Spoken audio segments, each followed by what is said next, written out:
Au petit matin, descente de police dans une cité d'Aubervilliers.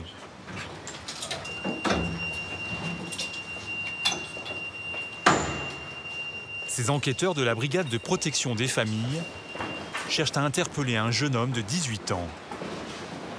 Un multirécidiviste connu pour vol, trafic de stupéfiants, effraction, escroquerie.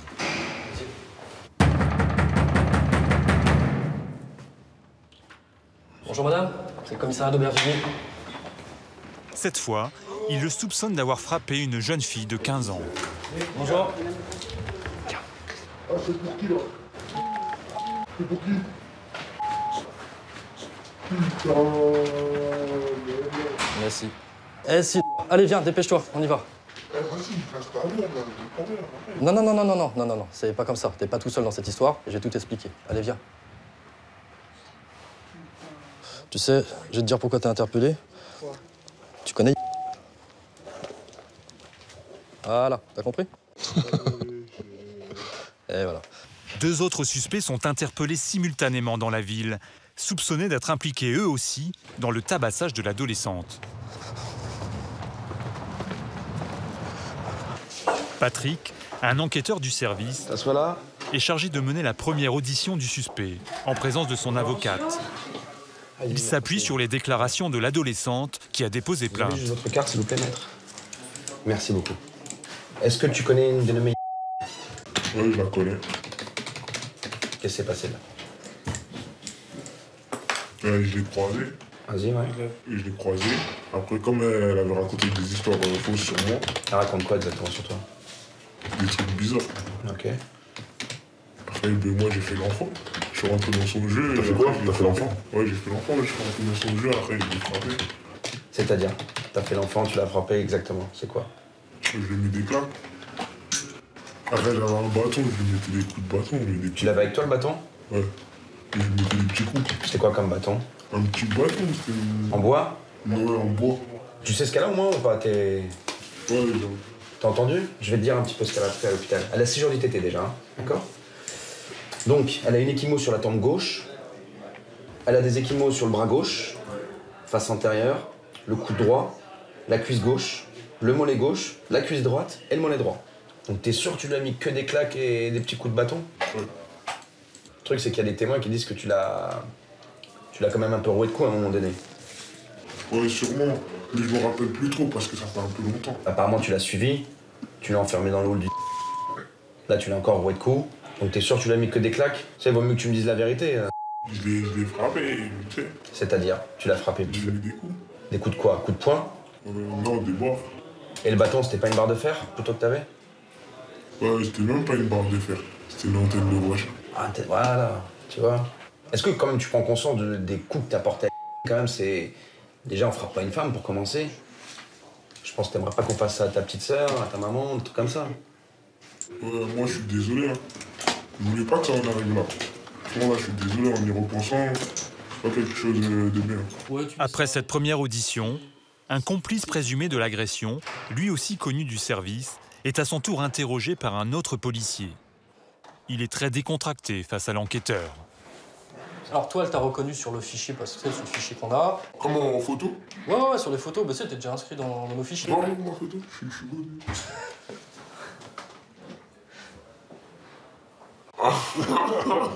Et voilà. Donc, elle t'a reconnu sur cette photo-là. C'est passé quoi avec elle le 18 septembre? Je sais pas, il lui disait ouais, pourquoi t'as dit ça sur moi, pourquoi t'as menti sur moi et tout ça, nanani. Après, il l'a tapé. Et moi, Ensuite, il l'a tapé. Vous voyez, elle commençait à s'évanouir de toute façon. Et moi, je lui ai mis des claques et tout. Au début, moi, je lui mettais des claques pour qu'elle se réveille. Après, elle dit ouais, pourquoi tu me frappes? Après, j'ai dit, là, tu veux que je te frappe tout ça. Après, je lui ai mis 2-3 claques, je crois. Et des bonnes blagues, des bonnes blagues. Moi, je regrette d'avoir fait ça. S'il y a des excuses à aller présenter, moi, je suis prêt. Hein. Je regrette. Des faits reconnus sans difficulté, des regrets apparents, mais pour les policiers, Un degré de violence élevé qui semble être devenu la norme chez des mineurs de plus en plus jeunes. Apparemment, c'était son ancienne copine, mais ça le dérange pas de la frapper une semaine après, et puis de leur rouer de coups et de repartir. Aller manger un grec, c'est devenu normal. En fait, c'est normal pour eux. C'est normal pour eux. Ils sont indifférents, ils cognent. Pour eux, la fille n'est pas l'égale de l'homme. Ah oui. Loin de là, loin de là. Ouais. Pour eux, ils n'ont pas la notion de frapper. Combien de fois ils nous ont dit, on frappe pas, on éduque. Rentre, assieds-toi sur la chaise au fond là-bas. Madame, vous pouvez rentrer aussi. La jeune victime de 15 ans est convoquée au commissariat. Elle est accompagnée par sa sœur. Ses agresseurs présumés vont lui être présentés derrière une vitre sans teint. Serre-toi. Voilà. Numéro 4. Il m'a suivi avec un essuie-glace et il m'a frappé avec. D'accord. Donc tu confirmes que c'est bien lui qui t'avait fait tout ça? Oui. Ok. À côté, numéro 2. Ok. Il avait fait quoi? Il m'en a mis une pour me relever et en me relevant, il m'en a mis une deuxième. Voilà, ok. Je sais pas comment cette histoire va s'en finir, mais... Je sais pas du tout. Je vous assure que j'en ai la boule au ventre. Ouais, je comprends. Ouais. Ma soeur, voilà, c'est elle qui va s'en prendre. Tout le quartier est en train de lui dire, ouais, s'il tombe, c'est à cause de toi. S'il tombe, c'est à cause de lui. Ouais. Oui, je sais, mais vous connaissez comment ça... Ouais, moi, je peux pas être derrière ma soeur tous les jours. Un jour, ils vont me la prendre, ils vont la mettre dans une cave. Et vous savez, nous, on est des gens sans problème, sans histoire. Bien sûr, bien sûr. Dans cette affaire, il n'y aura pas de sanction. Le principal suspect s'en sortira cette fois avec un rappel à la loi. Aubervilliers, 76 000 habitants. Le taux de délinquance y est l'un des plus élevés de France. Une ville frappée par une économie de survie à ciel ouvert.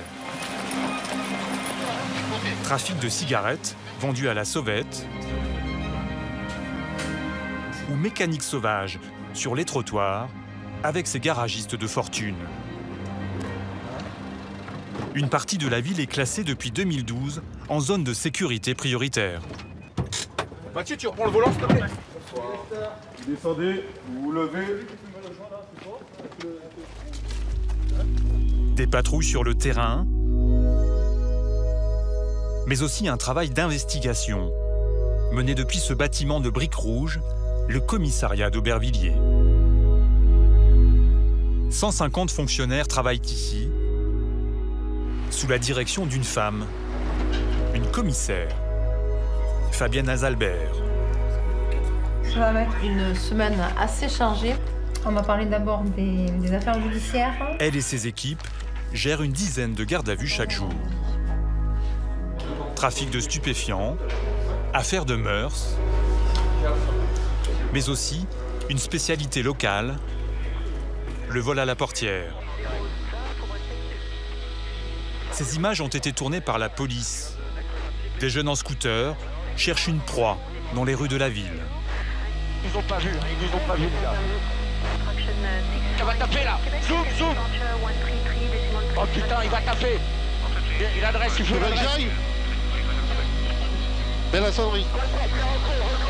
Le vol n'a duré que quelques secondes. Et vous les lâchez pas, les gars. Cette fois, les voleurs réussissent à prendre la fuite au prix de multiples risques. Ils se séparent. Depuis 3 mois, ce policier surveille un groupe de jeunes particulièrement chevronnés.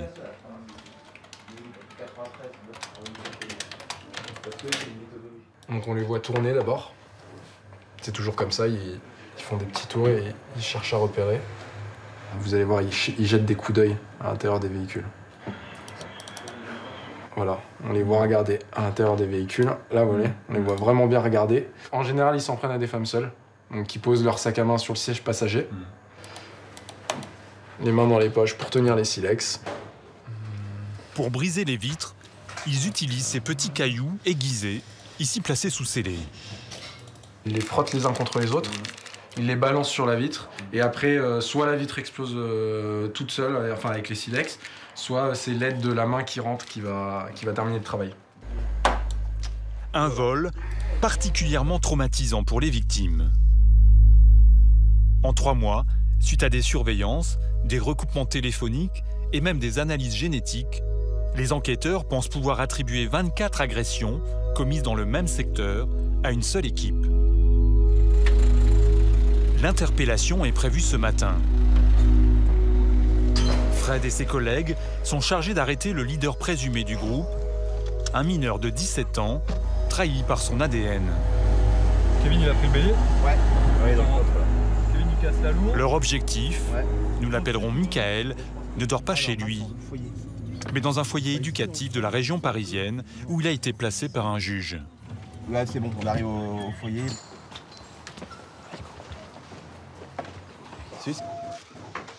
C'est moi.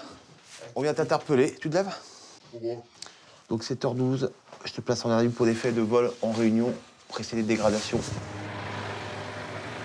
Les policiers ramènent Michael au commissariat. Ta casquette, de toute façon, tu vas pas la mettre en garde à vue, ta casquette. Il est un habitué des lieux. Il y a été interrogé à de multiples reprises pour un seul et même délit, les vols à la portière. Assis-toi. Bien. Fred et Antoine le connaissent bien. Le dialogue est facile.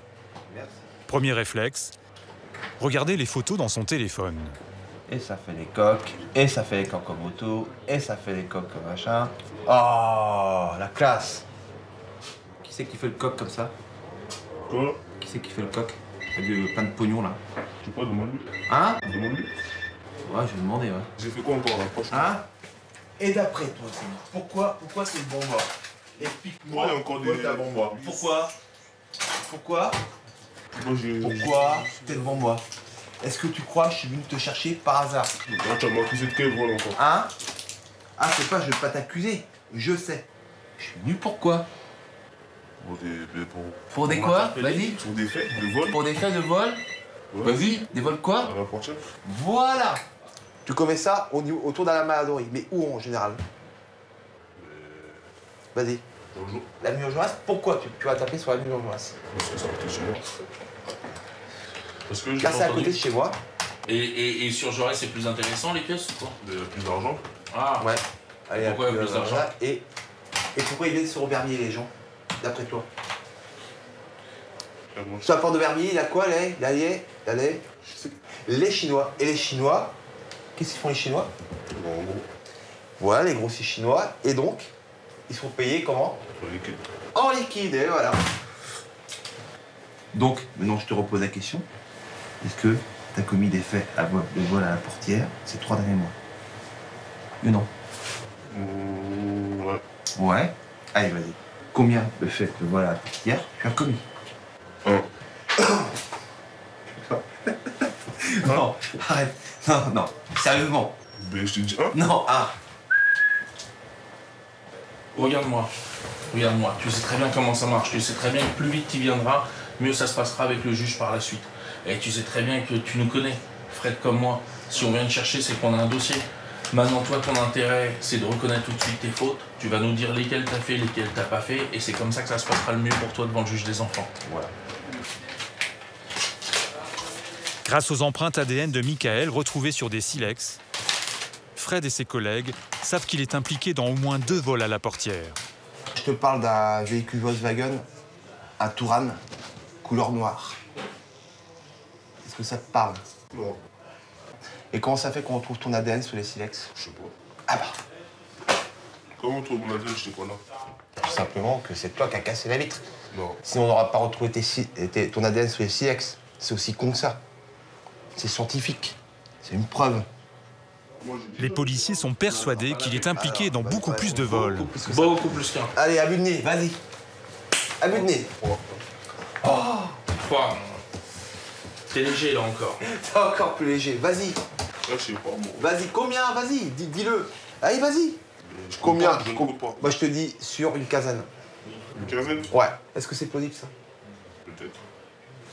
Disons que si tu nous dis 15, effectivement, je crois que tu te rapproches de la vérité. Ouais. T'es encore en dessous, mais... En dessous. Je pense que maintenant, le bal est fini. À un moment donné, il faut arrêter un petit peu les conneries. Je te raccompagne? Attends 2 secondes. Au cours de ces auditions, Michael reconnaîtra finalement 8 vols à la portière. T'es un putain de malade, toi. En attendant d'être jugé, il a été placé dans un centre éducatif fermé, loin de la région parisienne. Antoine ne se fait cependant guère d'illusions sur l'avenir de ces jeunes rompus à la délinquance. Il y en a qu'on a vu grandir. Et c'est malheureux, mais vers 12-13 ans, ils commencent par faire ce qu'on appelle du vol roulotte. Donc casser des voitures en stationnement. Ils se mettent ensuite, en général, vers le vol à l'arrache, vers entre 14 et 16 ans, très souvent. Et vers 16 ans, très souvent, ils passent ce qu'on appelle le vol portière, mais rarement les deux, se dirigent plus vers les stupes. Et en général, les premiers braquages viennent après le premier séjour en prison. Le trafic de drogue est l'un des fléaux d'Aubervilliers. Il y aurait sur la ville une quinzaine de points de vente. Les trafiquants cherchent en permanence des parades pour échapper aux opérations policières.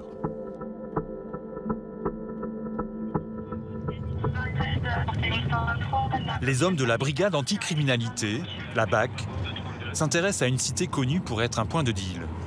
On va essayer de descendre dans le parking en fait, qui donne dans les parties communes. Ouais. Ils ont barricadé en fait, ces parties communes pour empêcher les habitants de monter par là, par des matelas, des barricades, etc. Et pour empêcher du coup notre progression pour les prendre à revers. Ce jeu du chat et de la souris avec les trafiquants commence. Les policiers entrent discrètement par le parking de l'immeuble.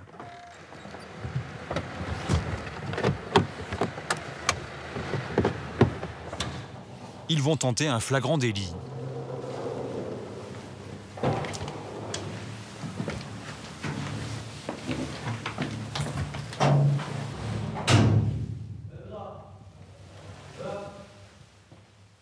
Comme prévu, les escaliers sont jonchés de détritus pour ralentir les visiteurs.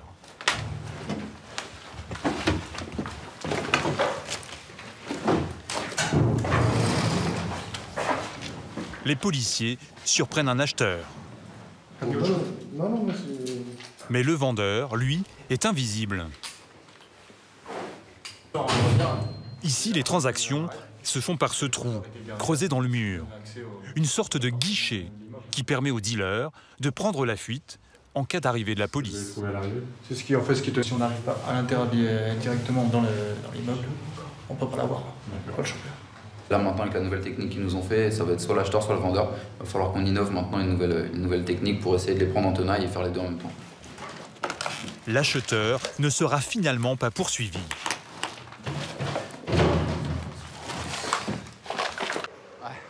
Pour Thomas, en poste depuis 8 ans à Aubervilliers, et son collègue, c'est la routine. Souvent les mêmes délinquants, arrêtés, puis relâchés. Notre boulot, c'est vraiment en fait, de les remettre à la justice. Si on s'arrête à ça, il n'y a plus de police. Nous, on aime vraiment ce qu'on fait. Les interpellations, c'est ce qui nous fait vivre. Après, maintenant, à la justice de faire son travail. Et nous, quand on a fait le nôtre, on est content et on dort serein la nuit. Bye. Traquer les flagrants délits, inlassablement, mais aussi s'attaquer au réseau en profondeur. C'est l'objectif des enquêteurs de la brigade des stupes d'Aubervilliers. BST plus BAC en fait, aussi tout le monde sur place. Okay. Elle est dirigée par Christophe, un lieutenant qui depuis un mois supervise la surveillance d'un petit supermarché de la drogue, organisé comme un commerce. On a 5 objectifs. Donc dans les 5 objectifs, il y a un vendeur, un gérant et 3 nourrices. C'est un peu particulier. Je donne le top interpelle une fois que j'ai mes deux objectifs principaux sur place, à savoir le vendeur et le gérant qui, en principe, arrive entre midi et 14h et qui se dirige vers la nourrice qui est juste à côté du point de vente. Le camion sera par là. Toi, il faut que tu te mettes là. Tu bloques ici parce qu'il y aurait peut-être un échappatoire ici. L'enjeu est d'interpeller les 5 membres du réseau en même temps. En planque sur un parking, non loin du point de vente, les policiers attendent l'arrivée du vendeur et du gérant sur le site. 2 heures d'attente. On a les 2 objectifs dans le secteur, on y va ou pas confirmé? Avant le top départ. Okay, bien reçu. Allez, on y va. Go, on va y aller. Les policiers à moto ont pour mission d'interpeller le vendeur. Juste abaisser à un moment donné. Équipés d'une caméra embarquée, Ils aperçoivent rapidement leur objectif, ici sur la gauche.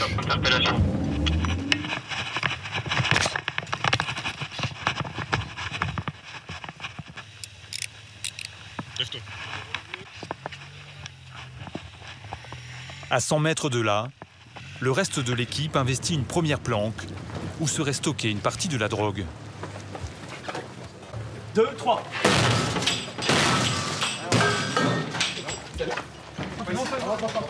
En face. Avance.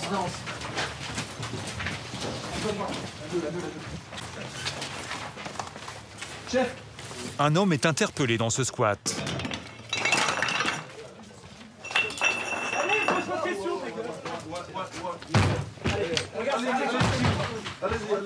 C'est lui qui réapprovisionnerait le vendeur plusieurs fois dans la journée. T'es placé en garde à vue. Palpe-le quand même pour voir qu'il a... Attends, parce que je vois qu'il a les poches pleines là derrière lui. Le chien il est où?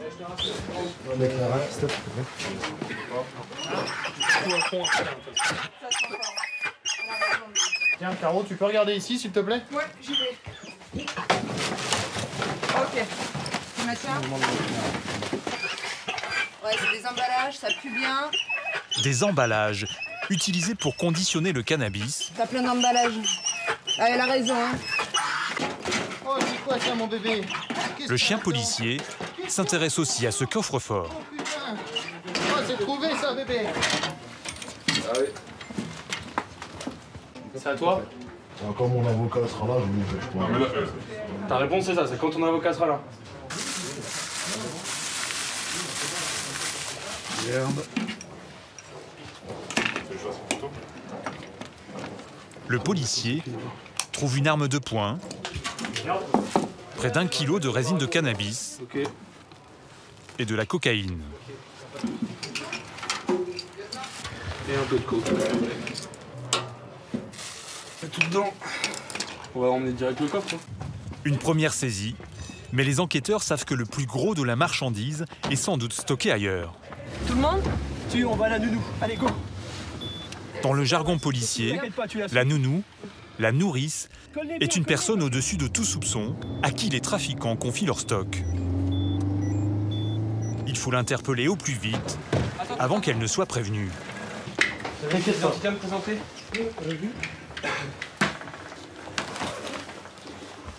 Il est 13h, vous êtes placé en garde à vue à compter d'aujourd'hui. Pour trafic de stupéfiants. Acquisition, détention, transport. Comment? Acquisition, transport de produits stupéfiants. Il s'agit d'une femme sans emploi, d'une trentaine d'années, mère célibataire, inconnue des services de police. Très vite, elle raconte avoir prêté les clés de son appartement alors qu'elle était partie en vacances. Les policiers commencent leur perquisition. C'est à vous le sac? C'est quoi? Je sais pas. Vous laissez votre appartement et vous savez pas ce que c'est? Bah, j'étais pas là, j'ai laissé les clés pour qu'ils Ça ressemble à quoi? Ça s'appelle de la résine de cannabis. Bah oui, ça, je sais que... Vous avez pas, c'est marrant. Ça aussi? Bah oui, c'est du shit.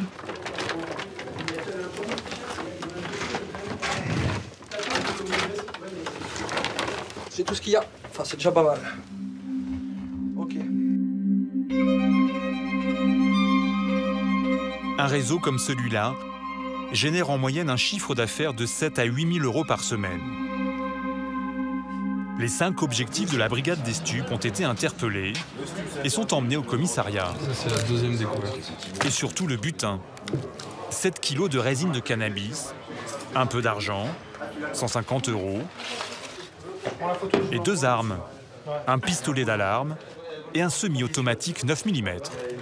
En ce moment, vous avez de quoi faire la guerre, les mecs.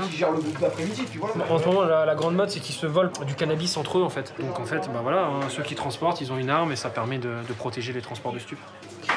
Ça, c'est les couteaux de découpe de la résine. Et puis ça, c'est pour peser, tout simplement, hein, parce qu'ils les mettent dans des blisters un petit peu comme ce type. C'est pas mis n'importe comment, hein, ils perdent de l'argent, sinon donc c'est tous les 2 grammes à peu près, tous les grammes ou tous les 2 grammes, bah, ils mettent dans un blister et ça vend comme ça. Voilà. Cette saisie représente 60 000 € à la revente. Une perte sèche pour le gérant et ses complices qui auront peut-être du mal à se relever. Ça, vraiment, ça leur fait très mal parce qu'après, ils doivent tout rembourser. Et c'est compliqué pour eux. Donc ils savent que finalement, Les vrais méchants, ça sera pas nous, c'est ce qui les attend dehors. Donc du coup, on a tendance à avoir plus de dialogue de leur part. Les auditions commencent, notamment celle de la nourrice présumée. Comment se fait-il que de la drogue ait été découverte à votre domicile? Je ne sais pas. Je ne sais pas. Abus de confiance. C'est un abus de confiance? Oui. Pour quelle raison avoir prêté les... Parce que je suis parti 2 mois en vacances et pour éviter les cambriolages, pour faire des mouvements dans la maison pendant ces 2 mois. Donc est-ce normal selon vous de prêter les clés de son domicile à un inconnu pour qu'il ait la jouissance pendant 2 mois de votre appartement alors que vous ne connaissez ni son nom de famille, ni son prénom, ni son numéro de téléphone? Soit vous êtes la personne la plus naïve du monde, soit vous vous moquez de moi. Non, vraiment, il m'a dit j'ai pas de téléphone, j'ai pas de numéro. Bon, on va continuer. Au fil de ses auditions, elle reconnaîtra avoir accepté de jouer le rôle de nourrice en échange de drogue pour sa consommation personnelle. Selon le patron des stupes, ces nourrices sont souvent en situation de faiblesse, mais aussi victimes de pression. Dans ce cas-là, ça n'a pas été des menaces directes, c'est mieux pour toi de garder du stup sans rien dire, on sait où tu vis, on sait ce que tu as fait, on sait ça, on sait ci. Donc en fait, c'est tout un tas de petites remarques, de petites suggestions, et ce qui fait qu'au bout d'un moment, la personne est déjà faible. La personne va dire ok, je dis rien, et je garde la matière stupéfiante. Pour pas avoir d'histoire en fait. C'est vraiment c'est un vase clos donc. Jugés en comparution immédiate, les responsables du réseau ont été condamnés à 4 ans de prison ferme et 10 000 € d'amende. La nourrice, elle, a écopé de 12 mois de prison avec sursis.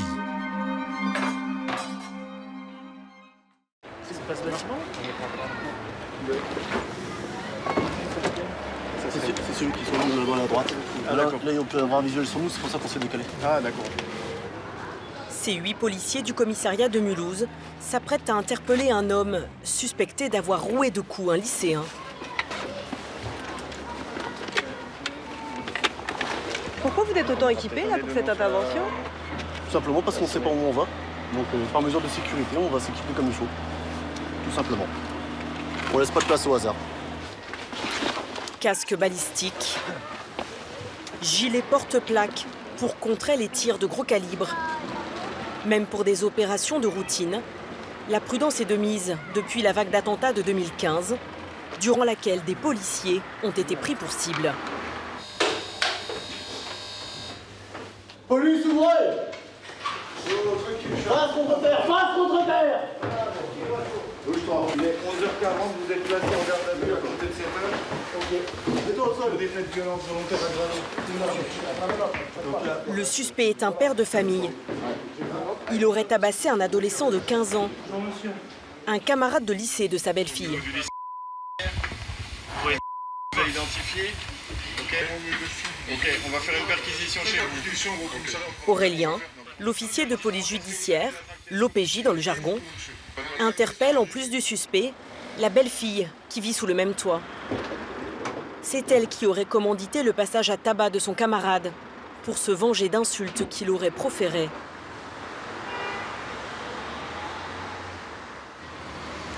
Cette dispute de cour de récréation qui a mal tourné va occuper Aurélien toute la journée.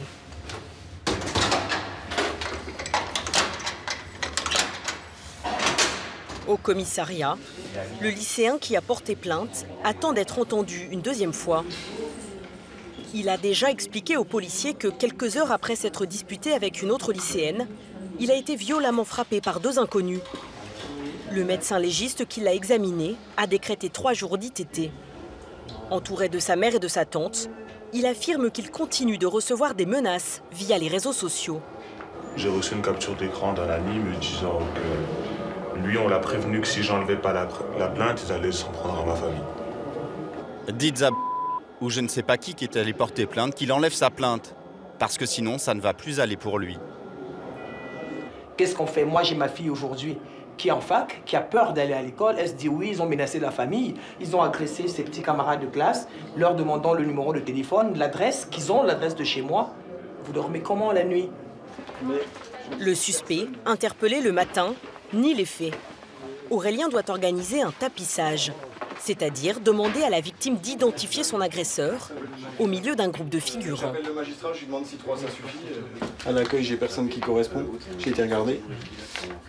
Je vais pas aller embêter la PJ. Le policier doit trouver des profils ressemblant au suspect, en l'occurrence des grands, barbus, à la pommade. Par contre, j'ai une collègue de bac. J'ai Julien. Pas tout à fait ça quand même. Si on met quelqu'un qui ressemble pas du tout, qui n'a pas le même âge, qui est costaud alors que l'autre est maigre, c'est orienter la présentation de suspect à témoin. Donc du coup, au tribunal, ça ne tiendra pas. Donc, 1 heure plus tard, il a réussi à trouver 3 personnes. Bonjour. Vous venez avec nous pour la présentation? Vous venez avec moi? 2 collègues policiers et un jeune homme mis en cause dans une autre affaire. Ne vous inquiétez pas, ils ne vous voient pas du tout. D'accord? On a l'impression qu'ils vont vous allez avoir l'impression qu'ils vous regardent, mais ils vous regardent pas. D'accord. Donc, est-ce que vous reconnaissez l'individu parmi les 4 qui sont présentés? Le numéro 2. Numéro 2, clairement, hein. Ouais. Vous êtes formel. Très bien. Et ben, on va redescendre. Je vais vous faire signer. Et moi, j'ai 2 présentations. Chaque étape est consignée dans un procès-verbal. Formel, donc ça me suffit, j'en ai pas besoin. Alors. Pour cette affaire, Aurélien rédigera en tout 92 pages de procédure. Entre les tâches administratives et l'audition des témoins, il est près de 20 h lorsqu'Aurélien descend chercher le suspect pour l'interroger. Mais non, je ne vous ai pas oublié. Mais non, on a 12 000 auditions, il n'y a pas de 12 000. Et là, c'est parti, ouais, c'est parti. Go. Et on va juste en haut. Ok, allez, c'est parti. Au vu des éléments contre lui, l'homme reconnaît finalement les faits. Si je suis rentré dans le lycée, j'ai essayé de lui mettre des coups, il y avait du monde comme ça, j'ai envoyé 2-3 coups comme ça. Ok. Le prévenu raconte qu'il était seul. Mais Aurélien a recueilli des témoignages qui font état de la présence d'un complice. Il veut clarifier le rôle de chacun dans la bagarre. Avez-vous dit à pendant qu'il frappait non, frappe la tête et essaye de le mettre au sol? Non, j'ai dit frappe la tête, bien sûr, mais le sol... Donc vous avez dit frappe la tête à il était bien là? À qui? Pour une interrogation. Non mais, il reconnaît. S'il reconnaissait pas, là oui, vous le balanceriez. Il non mais c'est même pas question de ça, mon monsieur, vous connaissez pas le code de la rue, monsieur, quoi. Oui, non mais... Voilà, ben je suis désolé, moi je suis comme ça, je grandis comme ça, cher. Le code de la rue. Code de la rue versus code de procédure. L'audition vire au dialogue de sourds. Blanc.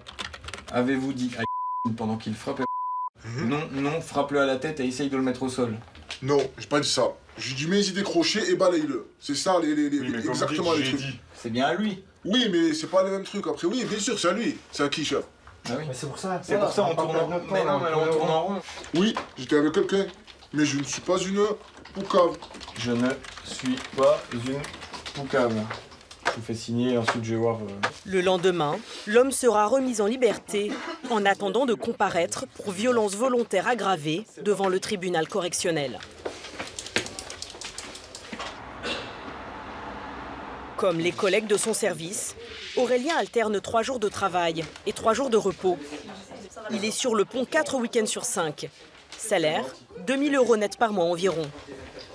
Les journées sont longues, 11 heures de présence au bureau, sans compter les heures supplémentaires, fréquentes. Ce jour-là, 2 heures de plus. Dès qu'on fait un peu de supplément, ça fatigue tout de suite, on le sent.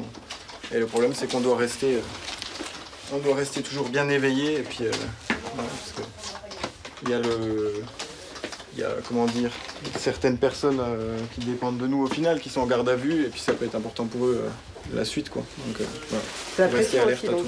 Voilà, c'est ça. C'est ça. Mais bon, on s'y fait. On s'y fait. Donc là, j'ai fini, je vais rentrer chez moi. Et puis aller manger, parce que j'ai faim. Voilà. Au revoir.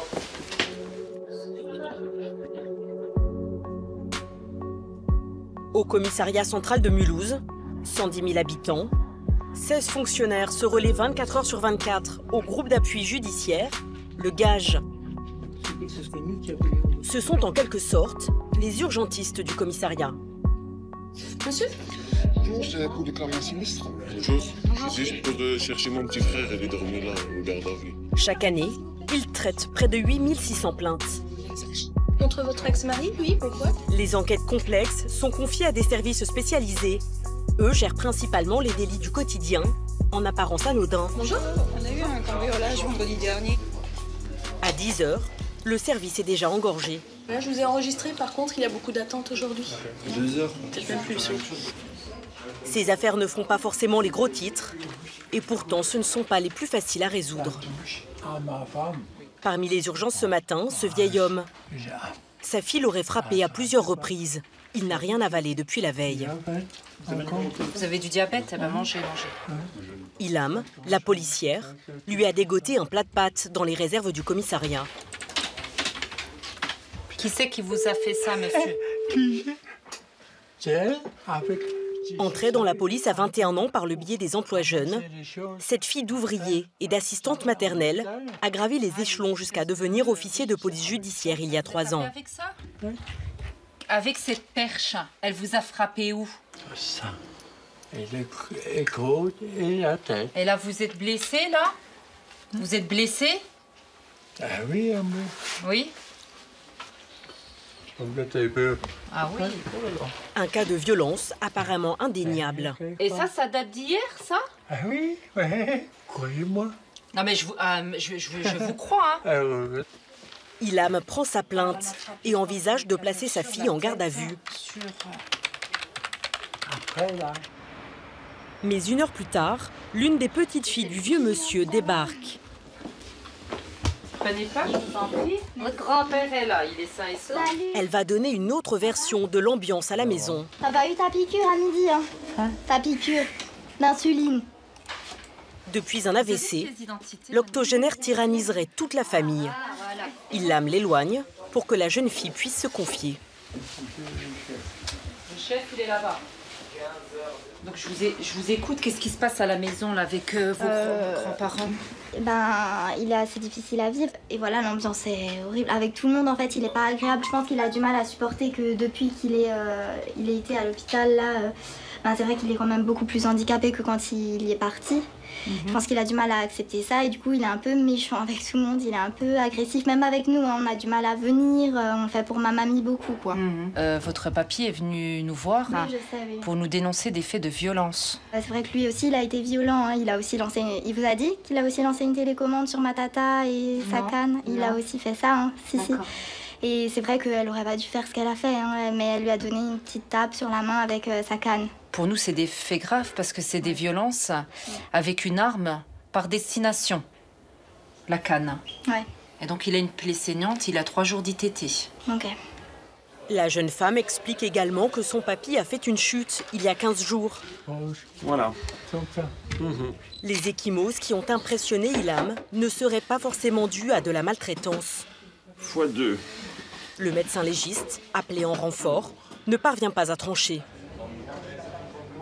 Pour Ilham et son collègue de bureau, Saïd, l'évidence laisse la place au doute. Je peux vous faire asseoir sur le banc?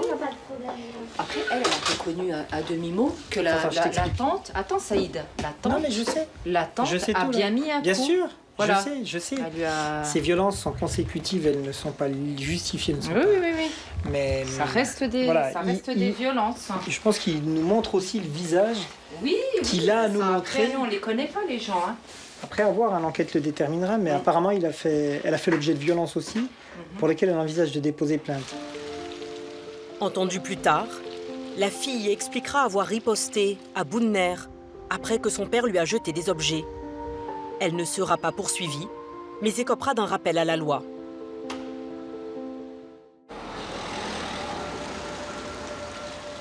À Mulhouse, le nombre de plaintes est stable depuis 5 ans. Mais les policiers sont aujourd'hui confrontés à des violences qui les visent directement. Voilà, c'est celle-ci. Dans un quartier sensible, des jeunes ont mis le feu à cette poubelle. Arrivés sur place, les policiers ont été caillassés. Il pourrait s'agir d'un guet-apens. L'un des incendiaires présumés a été interpellé. Un collégien de 4e, âgé de 13 ans. Bonjour. Qu'est-ce que vous voulez que j'avise de votre famille, de votre placement en garde à vue? Que vous joignez. Oui. Oui, aviser, c'est un peu compliqué, j'ai l'impression. Hein. Ma mère. Votre mère. Alors pour l'instant, c'est la première fois que le garçon a affaire à la police. Vous reconnaissez déjà les faits ou pas? Mais en fait, on m'a forcé à le faire. Enfin, j'ai pas allumé, j'ai rien allumé. J'ai juste replacé un papier. En fait, il a allumé, il m'a dit mets-le bien. On vous a forcé à le faire? Mais sinon, il m'aurait frappé après. D'accord, il vous aurait frappé. Version facile, hein? Tu sais pourquoi ils ont fait ça? Je sais pas du tout. C'était pour nous attirer dans un piège? Non, même pas, je sais pas, ça les amusait. En tout cas, nous, ça nous amuse pas. Ça nous amuse pas d'aller dans des quartiers sensibles, qu'on mette le feu à des poubelles et qu'après qu'on nous attende en nous caillassant. Oh, moi, je suis pas dans l'histoire de caillasser. Je sais pas quoi je serais pas avec. Vous êtes quand même dans l'histoire d'un incendie de poubelle, c'est pas rien non plus. D'accord? Faut pas vous angéliser, vous n'êtes pas la victime ici. Hein. Non. Les faits que vous avez commis, c'est jusqu'à 7 ans d'emprisonnement, 100 000 € d'amende. Hein. Pour information. Saïd décide de garder le jeune homme au poste pour la nuit. C'est le genre d'infraction, en fait, qui a un petit peu tendance à m'agacer, surtout quand des fonctionnaires de police sont clairement visés par les attaques de ces individus. Ça arrive souvent? Ça arrive très souvent, malheureusement, dans certains quartiers sensibles de Mulhouse. Je ne sais pas si ces individus prennent ça pour un jeu, mais en tout cas, les fonctionnaires de police, c'est pas un jeu pour eux parce qu'ils mettent en péril leur vie. Vous savez, un caillou qui atterrit dans la tête d'un policier, ça fait des dégâts. La garde à vue d'un mineur se passe comme celle d'un adulte. Seule différence, une visite médicale et la présence d'un avocat lors des auditions sont obligatoires. C'est bon? Aucun objet personnel n'est autorisé en cellule. Pas de bonbons, ni de cordons. Il faut les enlever. Essayez de les enlever. Même si l'enfant semble un peu jeune pour comprendre ses précautions. Tu sais pourquoi j'enlève ça? Non. C'est pour éviter que tu fasses des bêtises. Parce qu'il y en a, ils font des grosses bêtises. C'est quoi? Ils essaient de se suicider. T'as pas envie de te suicider, toi? Non.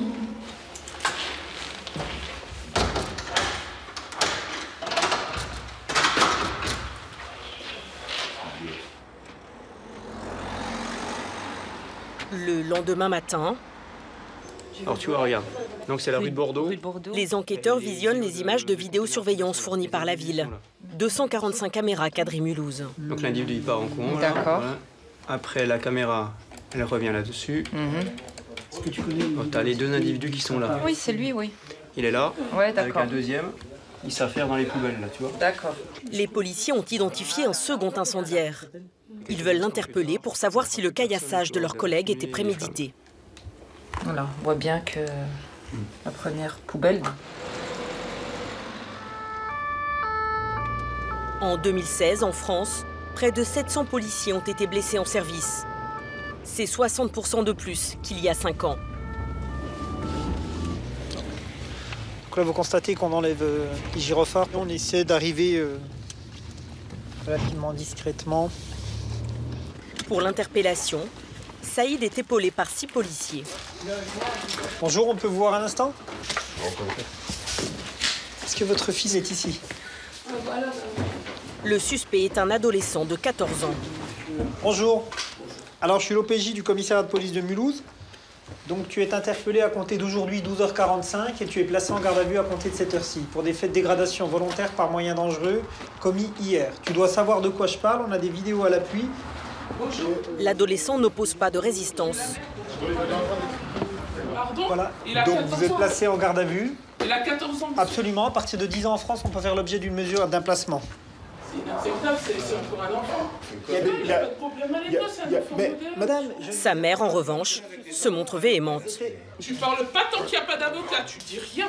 Je suis désolé, là, tu parles pas tant qu'il n'y a pas d'avocat. C'est quoi de ça? Non mais c'est incroyable. C'est surtout incroyable que des policiers se fassent caillasser hier par une bande de jeunes qui incendie. Alors, avant de remettre en cause... Eh bien, le rapport, il est là. C'est votre fils, madame. Bien sûr, c'est normal, il parle pas sans avocat. De son côté, le jeune homme semble tout fier d'être embarqué. Allez, on quitte les lieux. À Mulhouse, 45% des mises en cause sont mineurs. Père de famille et policier depuis 12 ans, Saïd est de plus en plus souvent choqué par l'attitude de certains parents. C'est toujours, je pense, compliqué de voir son enfant partir avec les policiers, d'être interpellé et placé en garde à vue. Mais je veux dire, notre action ne peut pas être remise en cause systématiquement par les parents qui défendent des enfants qui sont, à mon sens, bien angélisés par ces derniers. Roméo, forestière. La défiance de la population envers l'uniforme. Entre collègues, le sujet de conversation est récurrent. J'ai l'impression d'être dans un film américain ce matin. Pour certains, cela affecte même la vie privée au quotidien. Moi, j'habite dans la ville où j'exerce, tout simplement, et c'est vrai que on n'a jamais la conscience à 100% tranquille. Quand on va en ville, quand on va n'importe quoi dans un lieu public, le premier réflexe, c'est regarder qui est là. Est-ce qu'on peut être importuné quand on est en famille, quand on est avec les enfants?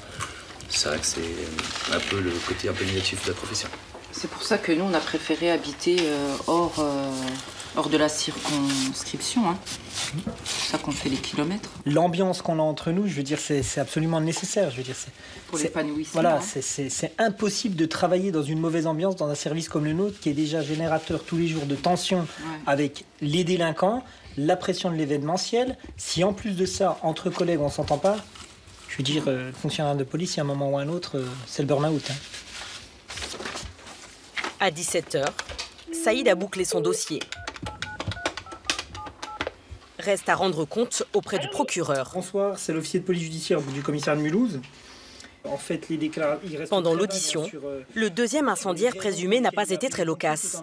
Il reconnaît avoir mis le feu à la poubelle, mais dit ignorer qui a organisé les jets de pierre. La zone d'ombre, c'est de savoir si ces mineurs en fait, a procédé à l'appel 18 pour attirer les fonctionnaires de police et absolument.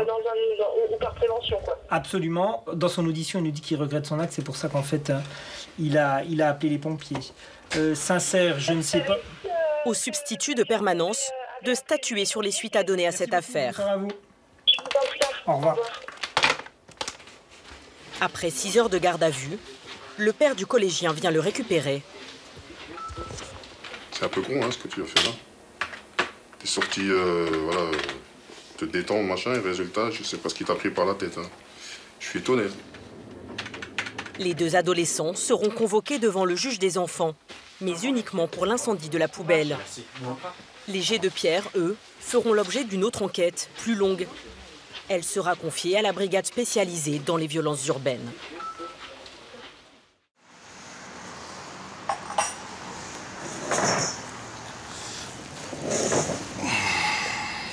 Jean-Christophe est le propriétaire de ce café-restaurant du centre de Bordeaux. Dans la soirée du 26 août dernier, sur la terrasse, un drame a été évité de justesse. Capté par la caméra de l'établissement. Cet homme en bleu a voulu payer avec un faux billet de 20 €. Le serveur de dos décide de ne pas lui rendre. Une altercation éclate. En voyant la scène s'envenimer un petit peu, j'ai un client qui décide de s'interposer entre l'assaillant et mon employé. Et c'est à ce moment-là que cette personne se retourne et sort une lame d'à peu près 30 cm dans son dos. Par réflexe, le client en blanc évite de justesse le couteau. L'agresseur, très jeune, parlant peu français, a porté soudainement et presque gratuitement un coup qui aurait pu tuer et repart presque tranquillement.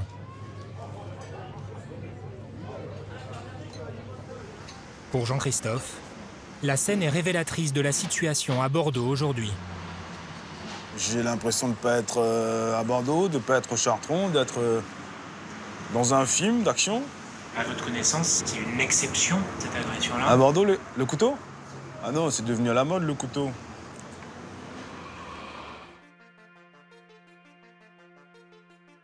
Longtemps surnommée la Belle Endormie, Bordeaux s'est réveillé l'été dernier au rythme de faits divers sanglants. 31 agressions au couteau en un mois. Les affaires de coups et blessures en hausse de 40%, notamment dans le centre-ville. Selon la préfecture, la moitié de ces agressions serait le fait de mineurs, parfois âgés de seulement 14 ans, ou de jeunes majeurs, venus clandestinement sans leur famille du Maroc ou d'Algérie. Sans ressources ni volonté de s'intégrer dans les structures d'accueil, ils multiplieraient cambriolages et vols avec violence. Le phénomène touche Paris depuis 5 ans et s'étend maintenant à plusieurs grandes villes de province. À Bordeaux, il serait entre 80 et 150, vivant souvent dans des squats. Parfois pris en main par des réseaux, aucun n'a de documents d'identité et presque tous se prétendent mineurs. Une façon d'échapper à l'expulsion, voire à la prison. Le problème, c'est pourquoi, quand il est interpellé dans tous les coins de France, il se croit obligé de donner de fausses identités. On a plus d'une dizaine de faits de vol violence, etc. Peut-être douter de vos déclarations quand même, monsieur, de la sincérité, non? Leur mode opératoire est résumé sur ces images captées par les caméras de la ville. Souvent sous l'influence de drogue, ils arpentent les rues à 2 ou en petits groupes, à la recherche de victimes.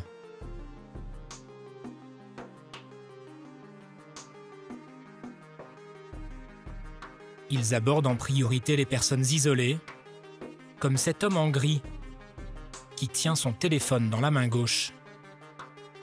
Courte conversation avant de lui arracher son portable.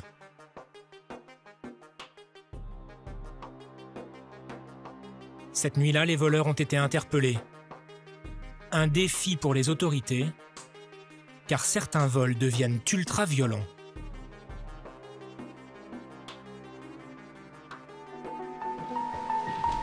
D'après la police, c'est à des voleurs de ce type que Benjamin et Yacine auraient eu affaire. Donc quoi? Quoi? On sort ou pas? Je sais pas, comme tu veux. En couple depuis 1 an, ils se sont demandés en fiançailles le 1er septembre dernier. Vers 1h du matin, Benjamin, styliste, et Yacine, comédien, rentrent chez eux dans le quartier de la Gare lorsqu'ils sont accostés par 2 jeunes inconnus. Ils viennent, ils se rapprochent, ils disent... Il y a un contact. Il y a un contact, ça se passe comme ça. C'est ouais, qu'est-ce que vous faites, machin, qu'est-ce que vous voulez? Ah, t'as pas une clope, t'as pas un truc. Et en fait, ils se mettent autour de nous. Enfin, on est 2, voilà, ils se mettent comme ça. Et puis, en fait, j'avais donc la bague de fiançailles qui pendait à mon cou. Et ils l'ont arrachée. On a décidé de pas récupérer l'objet parce que on savait qu'on était moins fort physiquement et que ça servait à rien et que potentiellement ça pourrait être dangereux. Et c'est une situation qu'on a déjà vécue plusieurs fois. On se dit, bon, mais c'est pas grave, c'est qu'une bague, c'est qu'un objet, on va pas risquer notre vie pour ça. Donc du coup, on passe à autre chose. Donc on a avancé, on n'a pas senti qu'on était suivi par eux. Et quand on est arrivé chez nous, en fait, au moment d'arriver chez nous, Benjamin a mis les clés dans la porte. Et là, moi, j'ai vu une main, en fait, passer devant moi et planter Benjamin dans l'épaule. Je me suis retourné donc parce que voilà, j'ai été surpris. Et là, il a pris sa lame, il m'a regardé et il m'a dit sale pédé et il m'a tranché la joue. Et puis après, ça allait très vite. On s'est battu avec eux, des cris, du sang. Ils ont fini par prendre mon sac du coup. Mais dans ce sac-là, ils ont juste pris un portable et des clopes. Je me suis dit bon, on vient de se faire tabasser et on s'en est sorti vivant. Moi, c'est ça que je me disais. Et toi? Et moi, je sentais rien, mais j'ai vu la joue de Yacine, donc en fait, qui tombait de 4-5 cm, et j'ai cru le perdre. À sa sortie de l'hôpital, Yacine publie sur les réseaux sociaux la photo de sa cicatrice, longue de 16 cm. Pour les 2 hommes, l'agression est peut-être crapuleuse, mais elle est aussi homophobe. Plus d'1 mois après les faits, Benjamin et Yacine sont encore traumatisés. Depuis l'agression, du coup, on ferme le rideau parce que du coup, on est au rez-de-chaussée et que nos agresseurs, du coup, savent où on habite. On fait attention à rentrer avant qu'il fasse complètement nuit. On ne rentre qu'en tramway ou qu'en Uber. Et entre le tramway et chez nous, donc ça va, il n'y a que 100 mètres, mais on court. Vous courez? On court. Vraiment? Ouais. Les agresseurs de Benjamin et Yacine n'ont pas encore été identifiés. Lorsqu'ils en interpellent, les policiers ont bien du mal à mettre un nom et un âge sur ces suspects.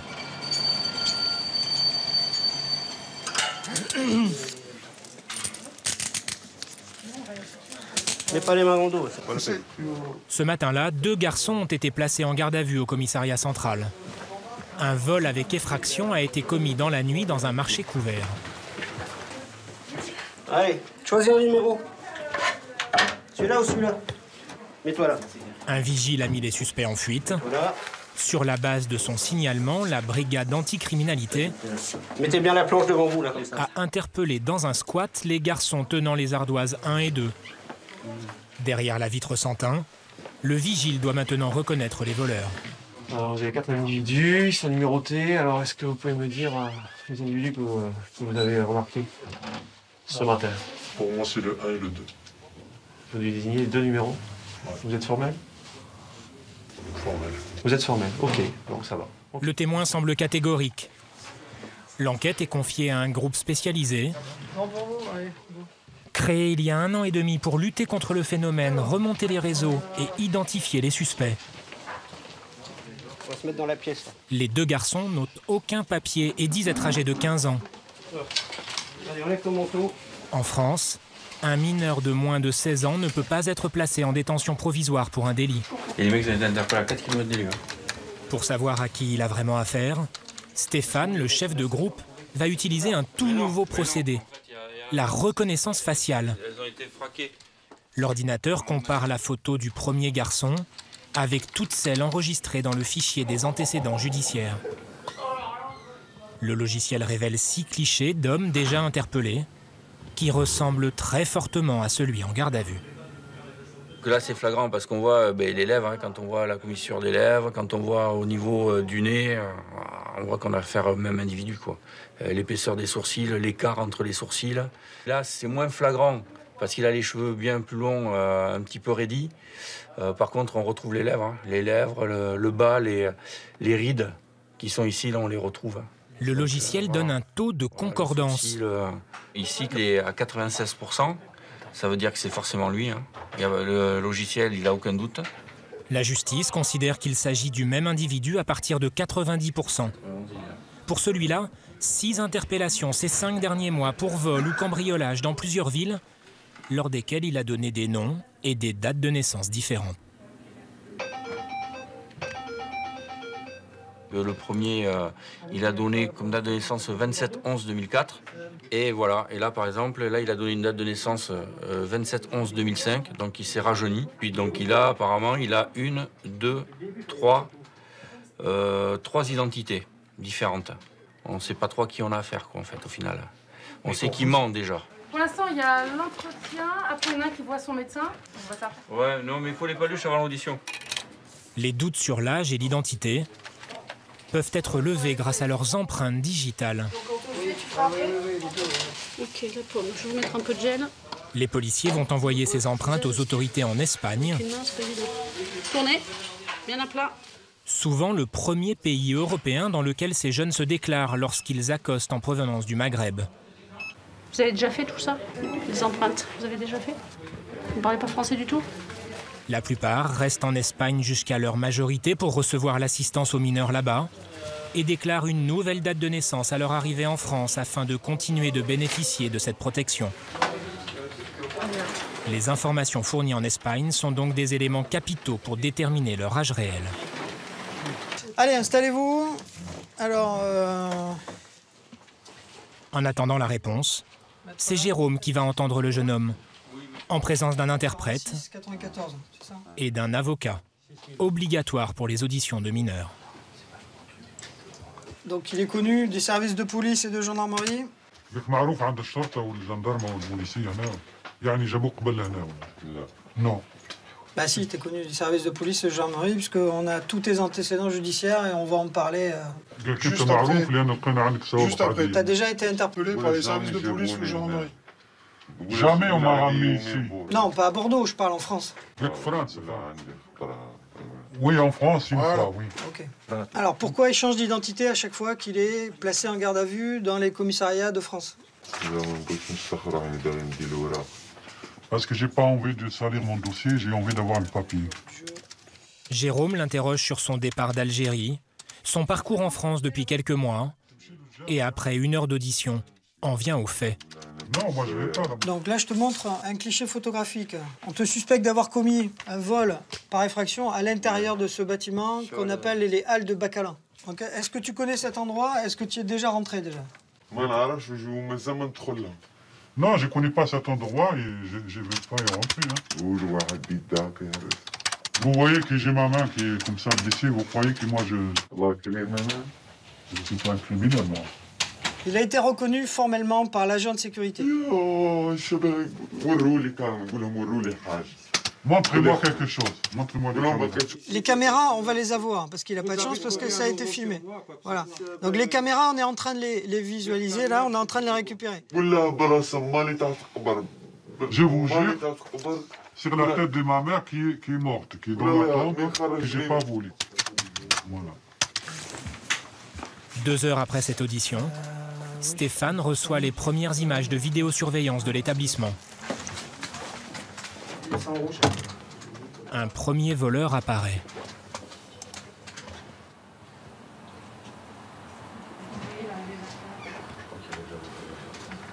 Ah non, là, il a pas, là, putain. Merde.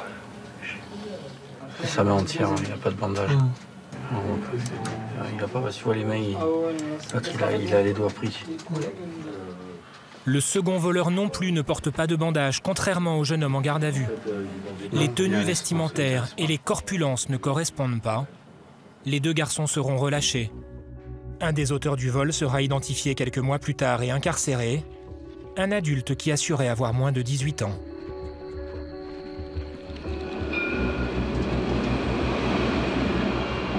Selon la justice, un jeune voleur sur 2 se prétendant mineur serait en réalité majeur.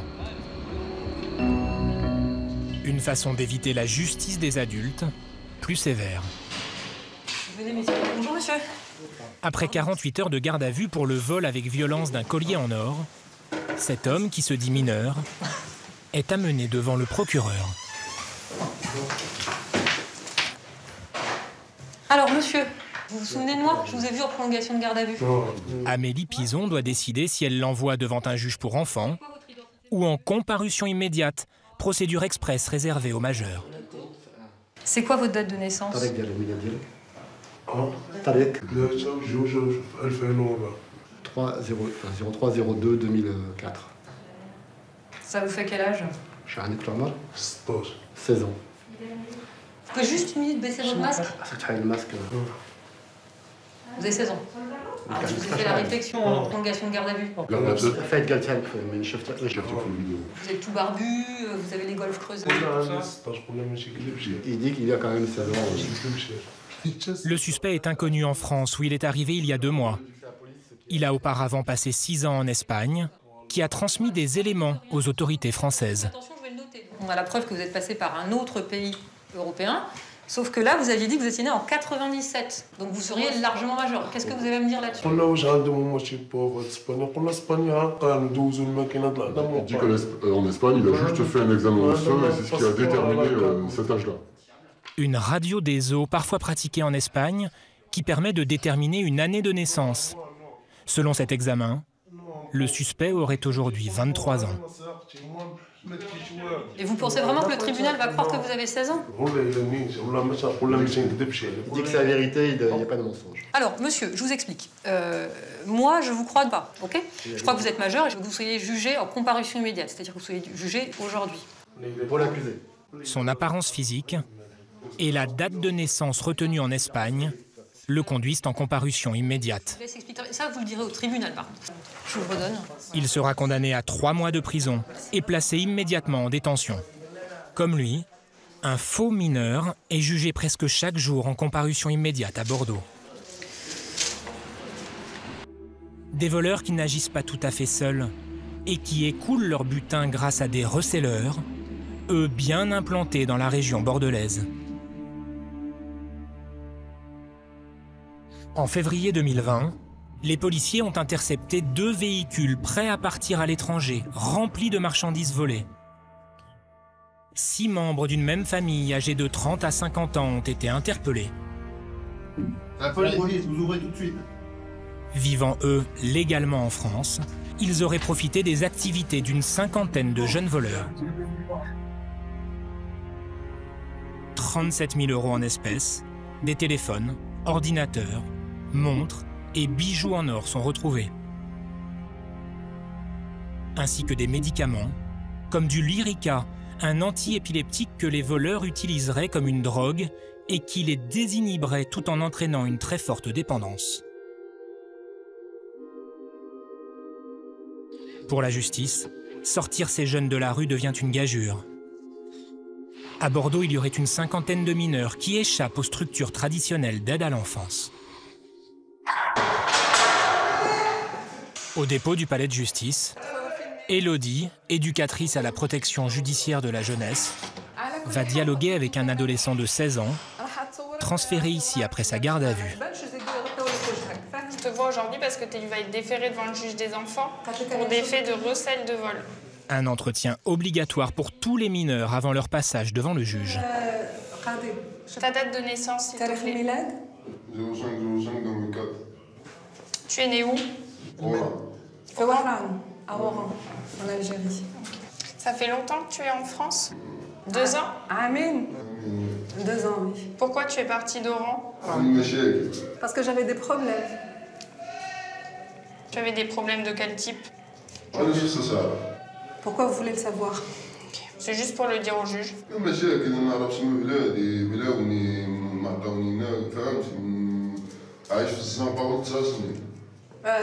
Oui, parce que chez moi, en fait, dans mon pays, j'ai commencé à vivre dans la rue alors que j'avais 9 ans.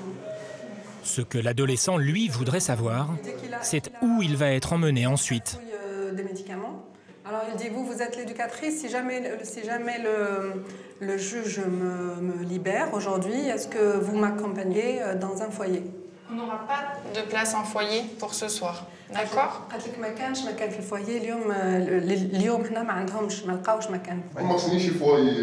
De toute façon, je ne veux pas de foyer.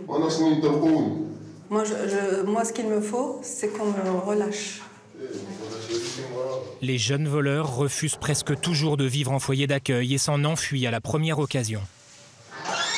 Pour les extraire de la rue, la justice parfois n'a plus que la prison. Asseyez-vous là, monsieur.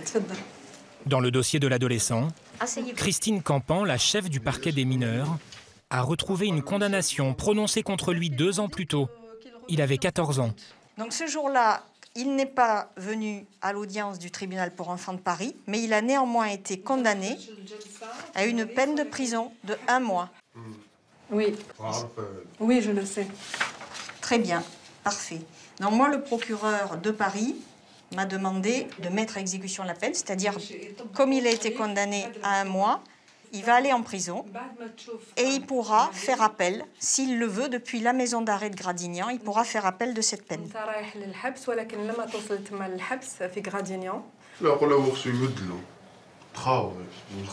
Je voudrais convertir cette peine en travaux d'intérêt général. Bah tiens, ça n'est pas possible et c'est doublement pas possible parce que il peut encore en faire appel. Et d'autre part, pour pouvoir avoir un travail d'intérêt général, encore faudrait-il qu'il ait une adresse fixe, ce qui n'est pas le cas. Ça veut dire que vous voulez dire que je dois aller en prison aujourd'hui? Oui, ce soir. Depuis sa condamnation il y a 2 ans, le garçon ne s'est pas réinséré et a récidivé. Il ne peut plus échapper à la prison. Alors, j'ai quelques questions, moi, à lui poser. Actuellement, est-ce qu'il a déjà été incarcéré? Est-ce qu'il a déjà été en prison? Jamais. Jamais. Est-ce qu'il a des problèmes de santé particuliers? Oui, je suis un traitement, j'ai un médicament que je dois prendre. Alors, qu'est-ce qu'il a comme problème de santé et c'est quoi le médicament, le traitement? Ah oui, non, mais le Lyrica, c'est une drogue et ça, on va sûrement pas lui donner du Lyrica, non? C'est l'antiépileptique avec lequel les jeunes voleurs se droguent. Du Rivotril aussi. C'est classé comme stupéfiant, le Lyrica. En prison à 16 ans. Au revoir. La solution ne réjouit pas Christine Campan, qui s'avoue démunie face à ce phénomène. On a essayé absolument toutes les sortes de foyers qui sont à notre disposition. Les centres éducatifs renforcés, les centres éducatifs fermés, plutôt en ville, loin, en campagne. On a essayé les familles d'accueil. Rien ne fonctionne. Ils ne veulent pas être placés, nulle part. Et au final, on n'est pas satisfait du résultat, parce que la justice des mineurs, elle est là pour réinsérer des mineurs, leur offrir un meilleur avenir, faire en sorte qu'on puisse les mettre sur des rails qui leur permettra d'être autonomes à leur majorité, avoir une formation, quelque chose. Et là, on a vraiment un sentiment d'échec total, malheureusement. Mais une poignée de ces mineurs acceptent la main tendue. Donc là, t'as reçu la livraison? Ouais. Là, tous les pages sont datés, tous. Les DLC sont bonnes? Ouais. Karim, 17 ans, est en stage rémunéré depuis 4 mois dans le snack de Ben, en périphérie bordelaise. T'as vérifié les pains aussi? Ouais. C'est la chance que je cherche avant, c'est bon. Je cherche un boulot, travail légal, bah c'est bon, c'est ça. Je sens bien avec tous mes collègues, quel que soit le directeur Ben, Alain Madière, tout le monde, bah c'est bon. C'est quelqu'un qui me fait les ouvertures, donc il arrive à 9h. Et donc il s'occupe de toute la partie cuisine. Donc c'est quelqu'un sur qui je fais confiance. Et on en est tous satisfaits. Karim était un de ces jeunes voleurs. Aujourd'hui pris en charge par une association, il dort dans un lieu de vie. Là, c'est les chambres de les indicateurs et tout. Là, il y a la machine à laver, on lave des habits et tout, comme ça, c'est... Bah, et ça, c'est ma chambre. Karim explique avoir quitté sa famille et son pays à 14 ans pour réussir sa vie en France. Mais la Méditerranée traversée, sans papier ni ressources, ne parlant pas le français, il se retrouve à la rue. Des fois, tu tombes dans des squats qui tu dors avec ton sac à dos comme ça. Comme ça. Tu dors comme ça, frère, avec une serrure. Il y avait de la violence aussi parfois dans les squats? Ah ouais. Au début, tu trouves que c'est un peu bizarre. Et après, c'est bon. Hein. Lui, le bagarre par là, tu tournes ta tête à l'autre côté, tu dors. C'est pas ton problème, de toute façon, tu le connais même pas. Vous preniez les médicaments dont on parle beaucoup là? Ouais, avant. Il y a de l'Erica, ça, ou je sais pas, le niveau train avant. Et ça fait quoi? C'est... On dirait, tu vois, t'es à l'arrêt, t'es en galère, c'est-à-dire que tu réfléchis beaucoup, tu vois, tu penses trop. Mais quand tu prends des médicaments comme ça, tu résistes, même quand il fait froid ou il fait chaud. Le temps, il passe vite et tu réfléchis rien, tu penses de rien. Tu n'existes même pas, déjà. Il se serait mis à voler pour vivre, voire survivre. J'ai arraché des téléphones, j'ai cassé des voitures. Mais la voiture, j'étais cassé au mois de mars, à 5h du mat. Je mourais de froid. Il y a une doudoune là-dedans. J'ai cassé la voiture, j'ai pris la doudoune. Et vous vous êtes fait arrêter? Ouais, sur place. Sur place. La juge des enfants lui propose alors d'être placé dans ce lieu, auprès d'Afid, éducateur depuis 25 ans. Il n'y a pas de souci particulier au travail? Pas du tout. Depuis que je suis venu, c'est bon, tout est réglé? Tout est bon, pas du tout. Lorsqu'ils se rencontrent, après 3 ans de rue, Karim est en mauvaise santé, accro aux médicaments et à sa vie d'alors. T'as abandonné toutes tes affaires, toi, tu te souviens? Ouais, pendant le confinement. Ben oui, tu m'avais dit quoi? Tu m'as dit oui, Afid, je veux retourner au squat, récupérer mes affaires. Je t'ai dit si tu retournes au squat, tu reviens plus. Ouais, parce que tu m'as dit quoi? Tu m'as dit alors laisse tomber, c'est bon. Et depuis, tu m'as plus jamais reparlé de tes affaires. L'intégration de Karim est encore fragile. Ouais.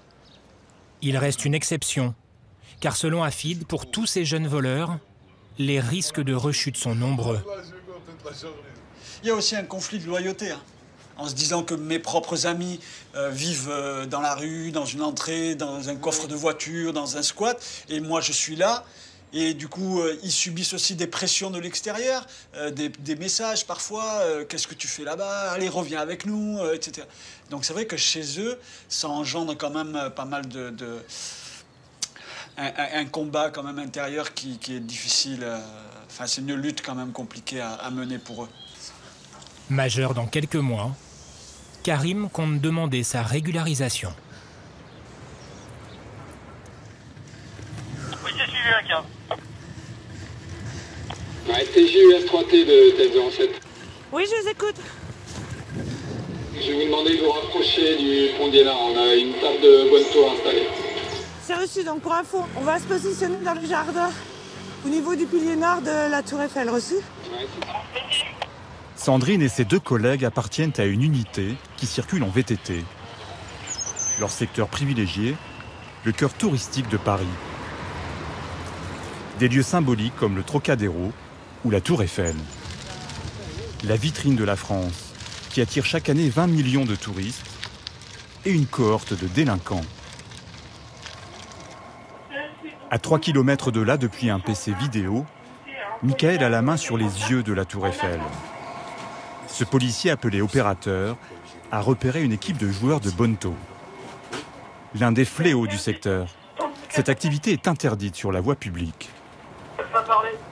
Donc, il y a 3 gobelets et le manipulateur a une balle en mousse, souvent, ou un jeton, et sa balle en mousse, il la met sous un des 3 gobelets, et après il bouge les gobelets. Il faut que le joueur qui a joué 50 €, c'est la mise minimale, il joue 50 € et s'il trouve la balle sous les 3 gobelets, il gagne le double, il gagne 100 €. En apparence, un simple jeu de hasard. En fait, une escroquerie. Le manipulateur en manteau noir est entouré de complices, de faux joueurs qui gagnent systématiquement et attirent les touristes qui, eux, perdent à chaque fois. Donc il y a les faux joueurs, lui, les 2 faux joueuses. Ici, on a le manipulateur. Michael donne à Sandrine, sur le terrain, la description de l'équipe qu'il suit sur ses écrans. TJUS 3T de TEN07.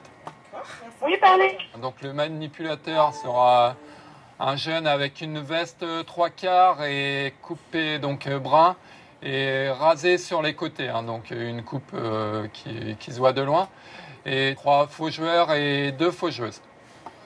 Les escrocs bénéficient aussi de choufs, de complices qui surveillent l'arrivée de la police. Ils ont procédé comme ça. En lien avec cet homme au téléphone. Lui, il est en ligne avec les choufs qui est autour, et quand il dit police, il va récupérer le matos et il va partir. Normalement, d'ici 1 ou 2 minutes, ça devrait bouger. Là, ça y est, ça bouge. Oui, c'est reçu, mais on dit c'est le code marche pas. Ça bouge. Celui-là, il ne faut pas le lâcher. TJUS 3T de TEN07. TJUS 3T de TEN07. Oui, parlez. Donc tout le faux joueur ainsi que les faux joueuses sont partis vers la Tour Eiffel et celui qui a récupéré le matériel est parti vers Trocadéro. Donc individu avec le téléphone en main. Donc devant vous, vers Trocadéro devant vous, individu téléphone en main avec une veste noire, basket, assez forte corpulence. Sur le côté, tournez-vous. Tu veux faire? C'est pas la peine. Tu acheté le matos à la scène. Non, mon gars. TN07 TJUS 3T. Ouais, TJUS 3T. Moi, je pense que vous nous voyez sur le pont. Donc, contrôle de l'individu. On a la moitié du matos, là, c'était parti dans la Seine. Vous me donnez son rôle, SVP? Donc le rôle de l'individu, il était en ligne avec les choufs. Et au top départ, il a récupéré le matériel et il est parti en direction du Trocadéro. En fait, comme on peut le voir sur les images enregistrées au PC vidéo, l'homme a eu le temps de jeter les gobelets et la balle dans la Seine, juste avant d'être interpellé. Il n'a pas pris part au jeu directement. Son rôle est jugé trop mineur. Peu probable qu'il soit poursuivi pénalement. Ouais, c'est reçu. Ah, madame, merci beaucoup. Sandrine préfère le laisser partir pour se concentrer sur les auteurs principaux. Guidé par Michael et ses caméras, On a une fausse joueuse qui a dû passer devant vous, une veste marron avec le col blanc. Sandrine et ses collègues finissent par retrouver quelques centaines de mètres plus loin l'une des fausses joueuses du groupe.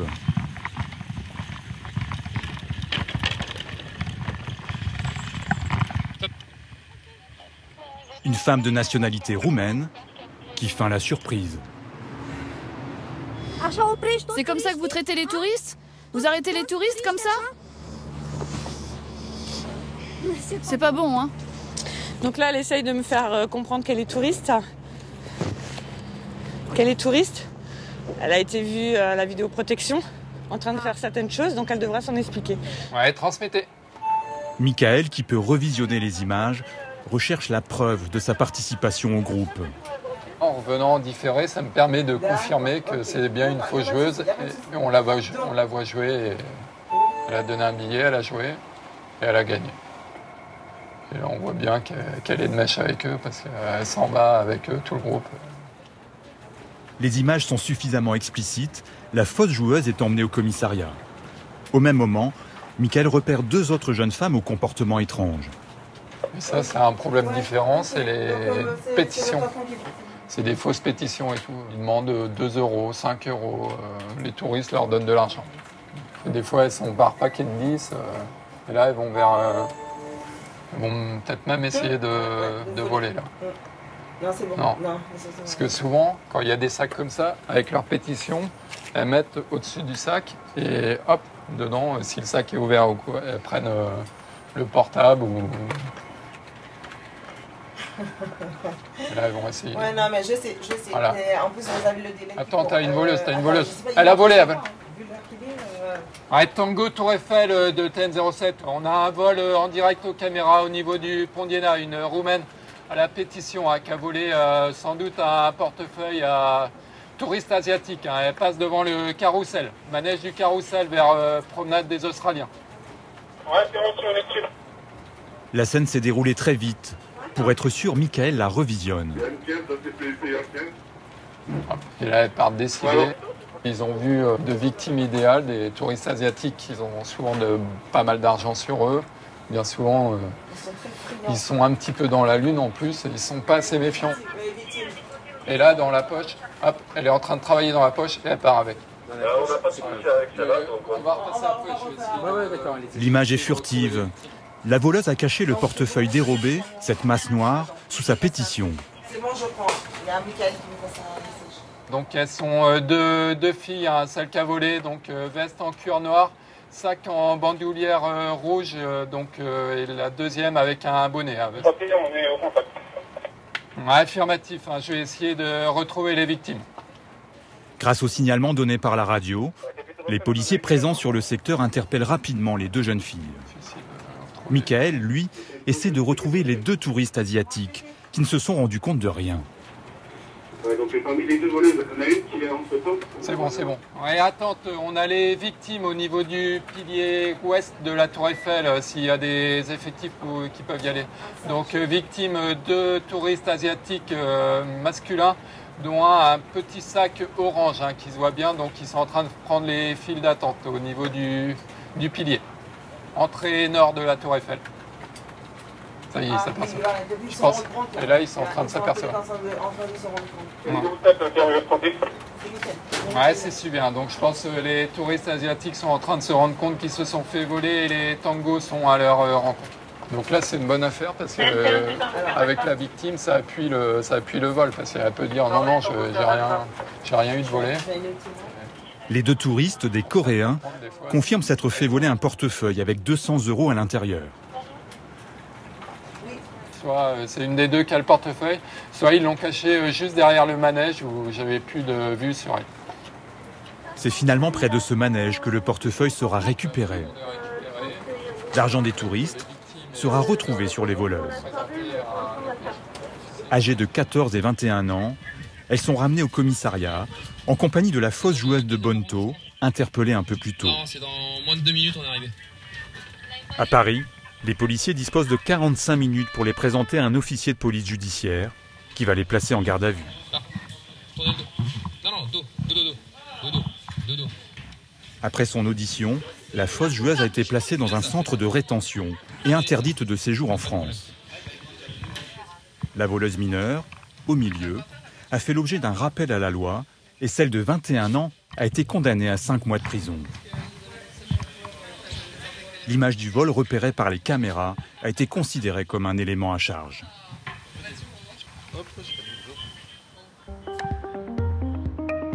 Paris est équipé de 2750 caméras. Leur nombre a triplé en quelques années. 10% de la capitale est désormais vidéosurveillée. 90 caméras sont implantées dans le 7e arrondissement, l'un des mieux pourvus de la capitale, pour veiller sur la Dame de Fer et ses 7 millions de visiteurs annuels. Une zone sensible, particulièrement surveillée en période de risque élevé d'attentat.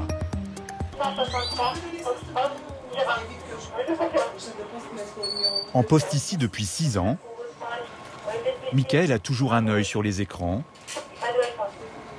une main sur le joystick. Il passe 12 heures en continu dans ce local sans fenêtre. C'est une pause, mais une pause en travaillant. Car le temps de repos n'est jamais très long. Les escrocs, eux, ne font pas de pause. De nouveau une table de bonneto. Un joueur, un vrai cette fois-ci, tombe dans le piège. Il mise 2 billets de 50 €. Le manipulateur insiste. Il en joue encore un.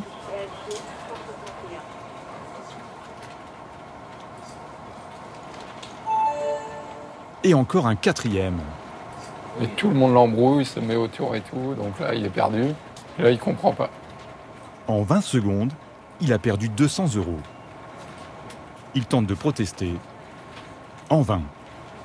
Et là il laisse plus s'approcher. Et les 200 €, ils sont dans la poche du manipulateur. Et là il est dégoûté. JUS 3T de TN07. Ouais, juste pour vous aviser, hein, on a des joueurs de bonneto au niveau du pont d'Iéna, la même position qu'hier, hein, donc vous m'avisez quand vous êtes à proximité. Quelques minutes plus tard, Sandrine interpelle l'équipe, cette fois-ci quasiment au complet, avec notamment le manipulateur. Arrête-toi, viens voir. Viens voir, viens voir. Viens voir. Viens voir. Je t'explique, je t'explique. Il tente de s'enfuir. Oh! Viens là! Delta, j'ai un individu en fuite qui vient vers vous.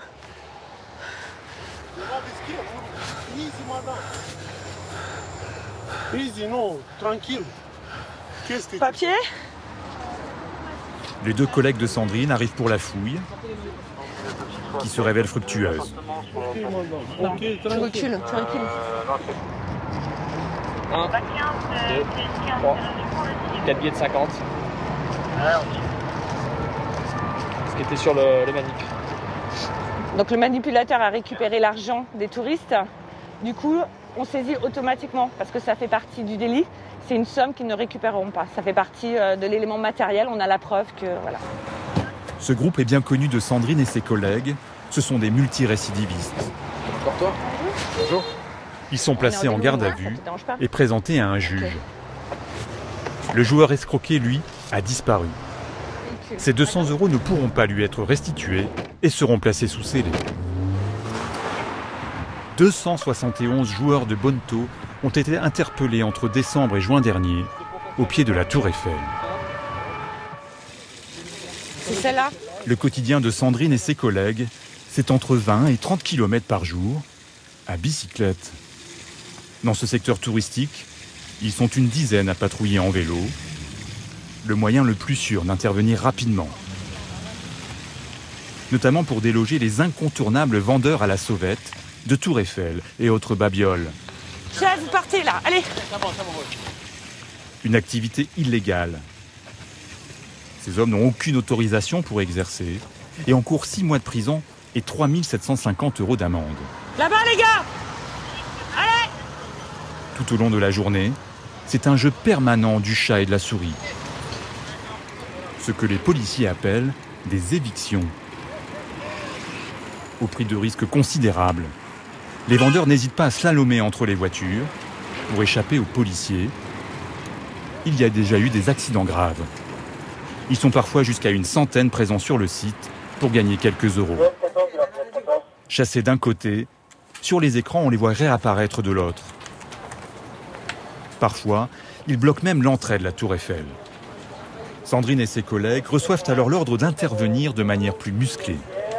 Arrête-toi, je te dis, arrête! Arrête-toi! Arrête-toi! Tu poses! Pose! Pose! Mettez-toi sur le côté. Vous pouvez me marquer votre nom, votre prénom et votre date de naissance, monsieur. Your name, your first name and date of birth. Les policiers rédigent ce qu'ils appellent une procédure simplifiée. Ils se contentent de prendre l'identité du vendeur et saisissent son matériel. Ici des jouets et des peluches. Comme avec le Bonto, l'objectif est de décourager les vendeurs en leur confisquant leurs marchandises. L'homme d'origine indienne repart libre. Donc voilà. Donc là, je pense qu'ils nous ont vus. Je pense qu'on va être tranquille pendant bien 1 heure, 2 heures. Le fait de le stopper montre aux autres qu'on est toujours là. Donc du coup, ils ont pris la fuite. Ils sont partis vers leur station de prédilection, Birakem. Donc ils savent qu'on est là et ils savent qu'à partir de maintenant, on ne va pas les lâcher de la soirée. Ils vont revenir, hein. Ils vont revenir. Une guerre d'usure que Sandrine sait sans fin. L'objectif est simplement de limiter le nombre de vendeurs dans le secteur. Le matériel, ramené au commissariat, est détruit. Prolongement de ce que les policiers voient sur le terrain. Au commissariat, les caméras sont aussi utilisées pour enquêter a posteriori. Bonjour, bonjour. J'aurais besoin d'un poste pour les PZVP. Guillaume Dubois est chargé d'éplucher toutes les plaintes qui arrivent ici, en espérant que les images puissent aider à confondre les auteurs. Donc vol à la roulotte, c'est-à-dire vol dans un véhicule, 129 rue de Sèvres, Paris 6. Entre 16h30 et 16h35, hein, on a un délai très très court. Il a garé son véhicule à 16h30, il a laissé son sac sur le siège avant droit côté passager.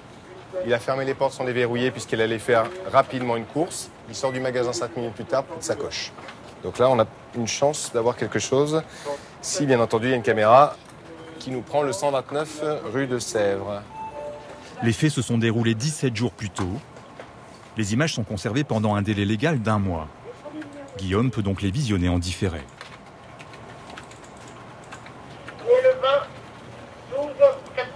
Alors, vous voyez, le 129, il est ici, à côté de rue Maillet. On a une caméra ici, mais le champ de vision, à mon avis, n'ira pas jusqu'à là. Rue de Sèvres. Premier croisement.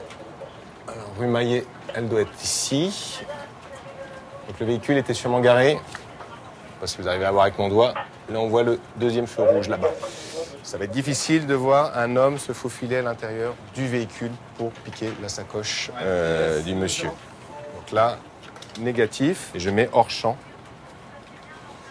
Dans une autre affaire de vol, commise le matin même, 700 € dérobés dans une voiture garée sur cette place. 2 caméras sont en théorie disponibles. Dans les échafaudages. Ah. Ça commence mal. La seconde caméra a, elle, un autre problème.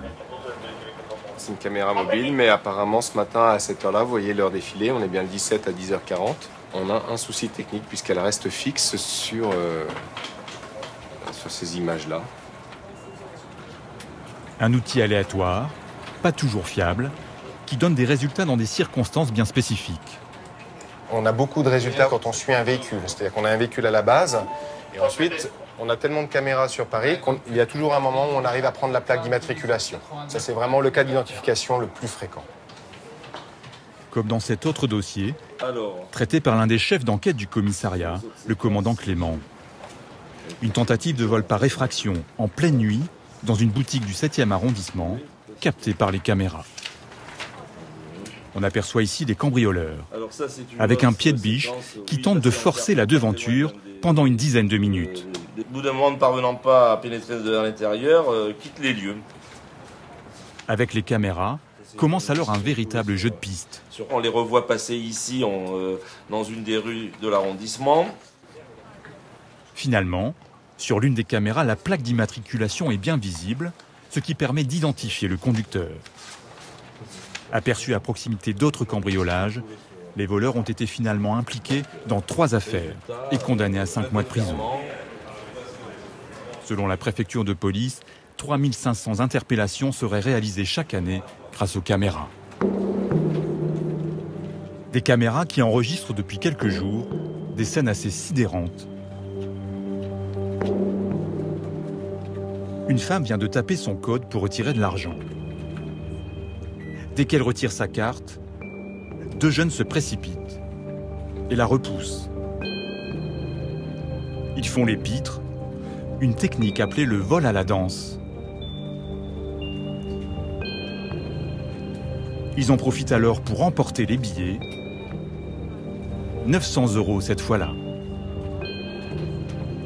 Le phénomène touche plusieurs banques à Paris, comme ici boulevard Saint-Germain. Un groupe de 5 personnes cette fois-ci s'engouffre derrière un client qui est rentré dans le sas de distributeurs de billets. Ils sont mis en fuite par 2 policiers, mais sortent par l'autre porte et disparaissent dans le métro.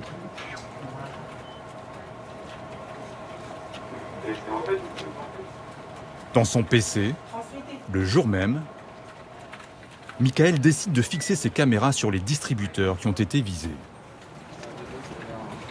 Après des heures d'observation, il finit par repérer un groupe suspect. Il les appelle les dabbers, ceux qui s'attaquent aux DAB, les distributeurs automatiques de billets. Tu les vois, toi? Tout ça, attends, je suis... C'est OSCL, hein? Ils surveillent et ils vont aller... C'est OSCL, on est d'accord? Ouais.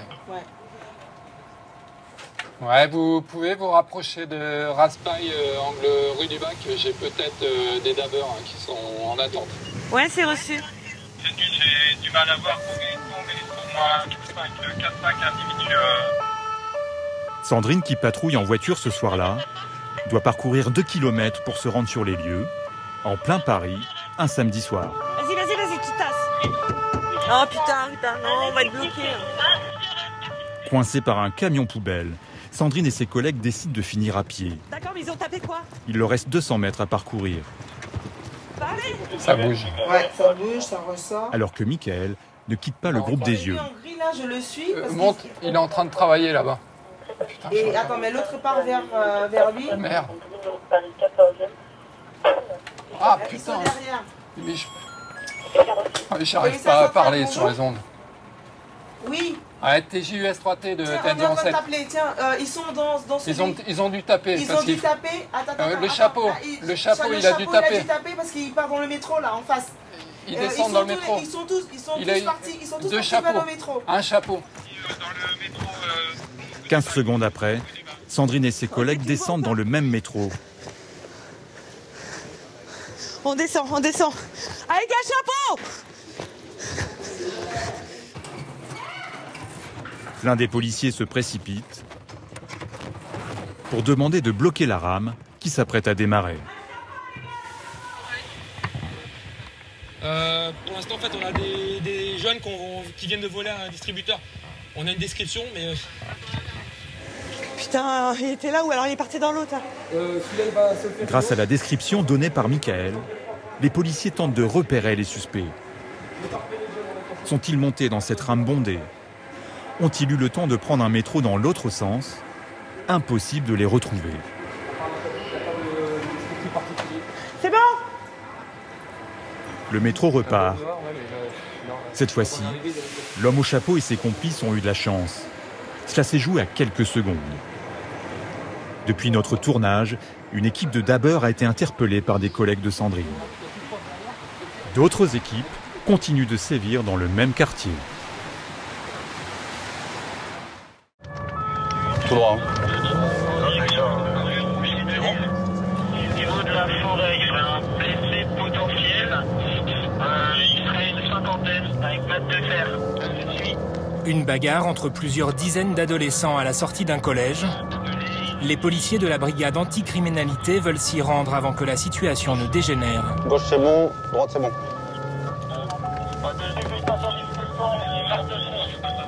Tiens, il y a du monde. De bac, on arrive sur place. On a pas mal de monde, effectivement. Une bonne quarantaine d'individus. Vous rentrez chez vous? Vous étiez là depuis le début ou pas? Il n'y a pas de blessés? Ok, donc vous rentrez chez vous. Bon, on va rester un petit peu quand même pour calmer les esprits et puis que tout le monde rentre chez soi. C'est quoi ça? Voilà, donc c'est une béquille peut-être qui aurait permis de porter des coups. Voilà, donc on l'a appréhendé là-bas sur l'herbe. Voilà, on va faire un tour dans le secteur, voir si on trouve d'autres objets en fait. Voilà. Alors que la situation s'apaise, ce sont les policiers qui vont devenir des cibles.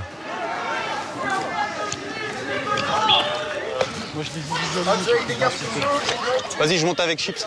Tu restes là? On va faire le tour, on va essayer d'en choper un là. Ces insultes, Sébastien ne veut pas les laisser passer. Basket orange, chaussette blanche, capuché. Ouais, c'est lui. Lui là ou quoi? Ouais. Attends, t'inquiète, laisse-le s'épuiser. Vas-y. Vas-y, fais le tour. Go avec eux là. Pousse-toi, pousse-toi. Sébastien et ses 40 ans se lancent à la poursuite de l'adolescent. Viens là, toi, viens là, je te dis. Et malgré la différence d'âge, il parvient à le rattraper. Vas-y, individu interpellé. T'as rien sur toi? Non, moi j'ai rien. Il nous répétait ce que tu as dit tout à l'heure là? Non, t'es sûr?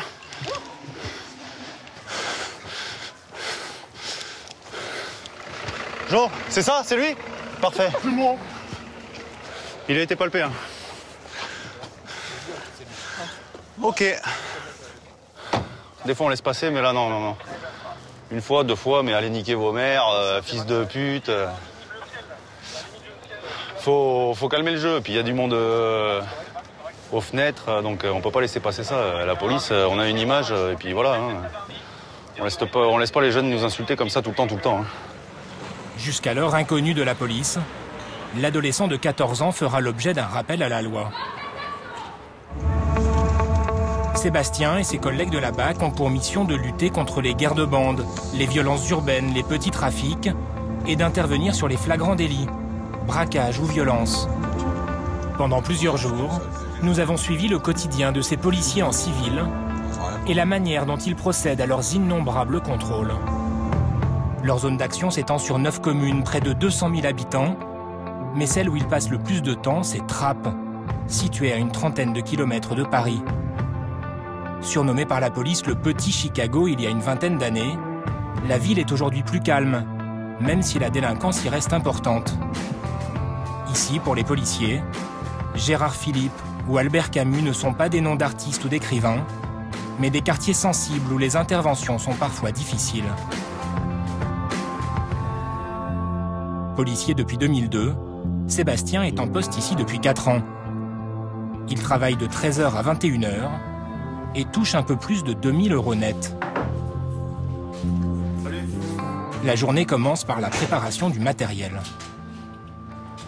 Alors on a des grenades lacrymogènes et des grenades de désencerclement en cas d'attroupement et de façon à s'extirper plus vite si jamais on était entouré d'individus hostiles.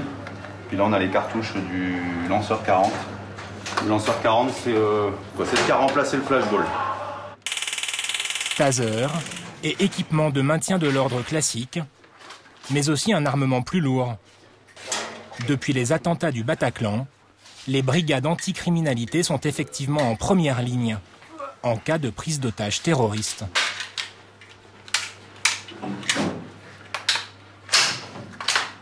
On sait très bien qu'ils sont équipés maintenant de fusils d'assaut.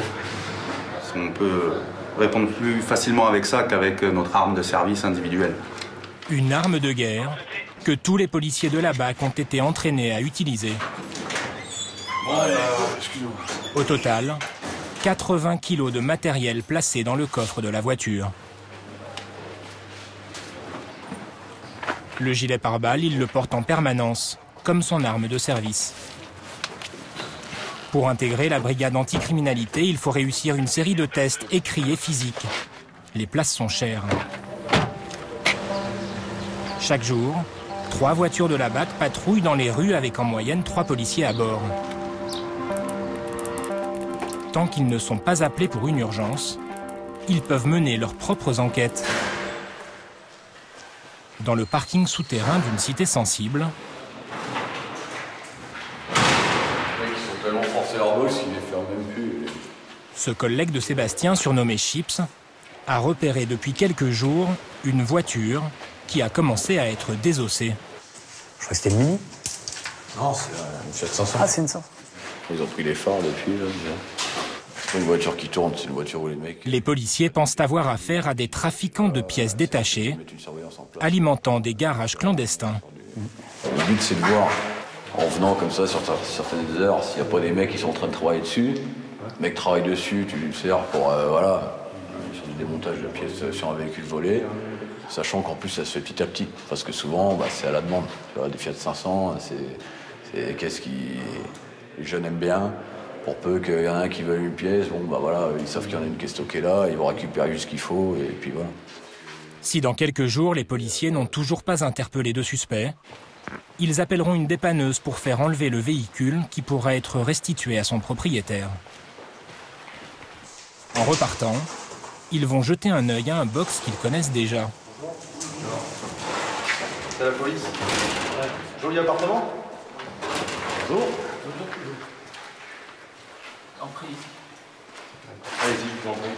C'est une salle de prière aménagée avec tapis et bibliothèque. Que des sexagénaires à l'intérieur, rien de suspect. On vous ennuie pas plus. Le lieu a en fait déjà été signalé au service de renseignement.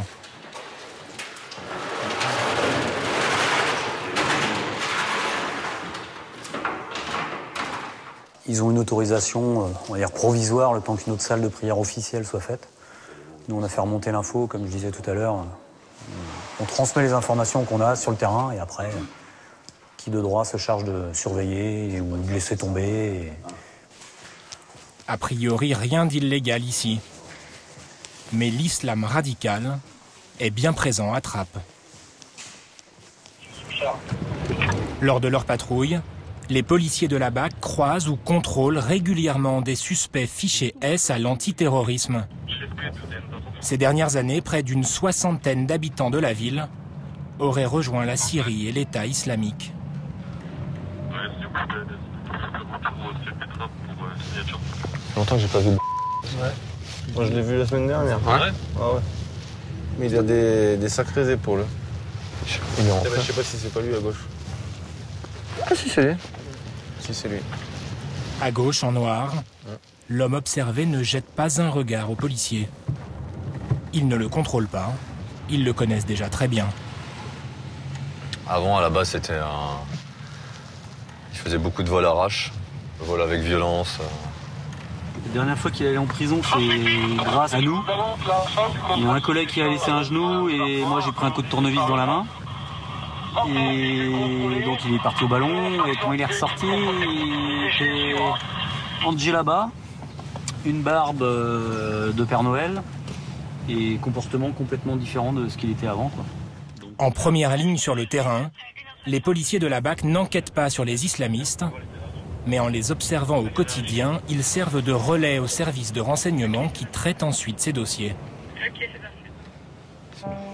La brigade anticriminalité, c'est souvent les yeux, les oreilles et la mémoire du terrain des services de police en charge des enquêtes judiciaires. Chaque jour, Sébastien et ses collègues parcourent en voiture jusqu'à 150 km. L'œil aux aguets. Pour trouver la bonne affaire, tout est propice à un contrôle. Elle est belle celle-là. Là, c'est une voiture qui roule trop vite. Allez.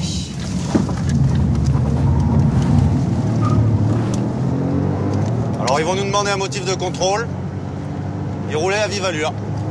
La délinquance routière n'est pas la priorité de la BAC, c'est un prétexte pour trouver autre chose. Et il a compris. Le contrôle suit un protocole bien précis, car ces policiers ne savent jamais sur qui ou sur quoi ils vont tomber. Demandez de se mettre sur le côté là. Faire attention comment je me stationne. Voilà, protéger mon collègue qui est sur la gauche. Au cas où on se ferait rentrer dedans, il est protégé par mon véhicule. Et de bien coller aussi le véhicule qu'on fait stationner. Que si le gars veut percuter, bah, qu'il n'y ait pas trop de dégâts, que je puisse repartir. Les policiers fouillent les occupants de la voiture à la recherche de drogue ou d'objets interdits. Ils ne les connaissent pas et sont intrigués par leur présence ici. Et toi, t'es de Trappes, ouais? Non, je suis mané. Et vous venez faire quoi là? On est à Trappes, on a pris tout manger. C'est une question. Manger, tout ça. Il y en a qui sont connus de la police là ou pas? Non. Sûr? Sûr. T'as jamais fait de garde à vue? Si. Ah bah alors t'es connu de la police? Bah non. Si t'as fait de la garde à vue, t'es connu de la police. Enfin, t'es connu pour avoir fait... J'ai fait de la garde à vue alors. T'as fait pourquoi? Pour motocross dans la ville. Sur son écran tactile, Sébastien consulte ensuite les fichiers de police pour vérifier qu'aucun n'est recherché, mais aussi recouper leurs déclarations. Je sais pas, bah attends. Ah. Ah. Donc déjà, il m'a menti, il a pas fait une garde à vue, mais 3. Vol par effraction, et mise en danger de la vie d'autrui, refus d'obtempérer, recel de biens. Ouais, bon, il est pas connu que pour avoir conduit une motocross. Il me disait avoir fait 10 mois de prison, je commence à comprendre pourquoi. Le conducteur a un pédigré plus fourni que ce qu'il a bien voulu dire. Un détail qui peut paraître anodin, mais dont Sébastien se souviendra en cas de contrôle futur. Ouais, voilà. T'es un menteur un peu, toi. Hein? T'as fait 10 mois de prison, c'est ça? Enfin, t'as eu 10 mois de sursis. Juste pour avoir conduit une motocross volée. T'as oublié des choses. T'es pas connu qu'une fois chez nous, hein? Vrai ou faux? 2 fois. Un peu plus. Un peu plus. 4. Ah, tu le sais toi-même, de toute façon. Bon, allez, au revoir. Un équipage de la BAC réalise en moyenne une demi-douzaine de contrôles chaque jour. On va descendre, on va aller. Tu veux contrôler? C'est bonjour. Mets-toi face à moi. Juste ta veste. Tu connais la police? Le vivent parfois comme du harcèlement. C'est tous les jours. Tous les jours, c'est contrôlé. C'est rien. C'est pas toujours nous. Hein. Pas toujours vous. Mais j'ai pas dit vous. On a l'habitude, vous voyez. Hein. Ouais, on a l'habitude d'enlever les chapeaux, on connaît les consignes, on connaît par cœur. Hein, bah ouais, ça fait partie du job, hein, de contrôler. Puis à force, bah, effectivement, on tombe sur des affaires parfois, donc on contrôle pas tout le temps pour rien. Allez, bon après-midi, monsieur. Au revoir. Des contrôles qui permettent à la BAC de Trappes chaque mois d'interpeller environ 80 personnes, essentiellement dans des affaires de stupéfiants. T'as mis les mains apparentes là derrière. Là. Mais ces contrôles du quotidien peuvent être interrompus à tout moment quand l'urgence s'impose. Le scout, c'est bon, ils l'ont. Et ça part. Tu mets un GPS, mec? Faut rentrer dans l'entreprise. Là, on part sur un scooter et ça fait 2 fois qu'il est repéré dans la journée et qu'il fait des refus d'obtempérer aux collègues. Et apparemment, là, ils auraient lâché le scooter et les individus seraient en fuite à pied. Refusant les contrôles, abandonnant finalement leurs 2 roues, les suspects ont l'air déterminés. La possibilité d'une grosse affaire pour la BAC. Ils sont dans quel bordel là? Ils sont partis à droite, en fait on allait pour faire un contrôle du scout. Les mecs qui ont couché le scout, ils sont partis direct en courant là-bas. Ok. On vous laisse en remercier. Une porte de cette entreprise est ouverte. Police! L'alarme déclenchée, les suspects sont peut-être là. Sébastien et ses collègues prennent leurs précautions. L'entrepôt est immense.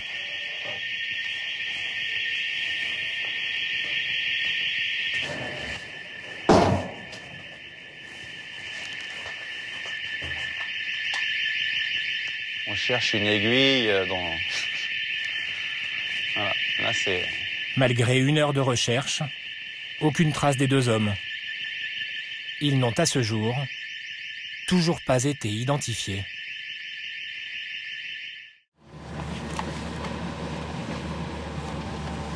Trottoir, il est sur la droite.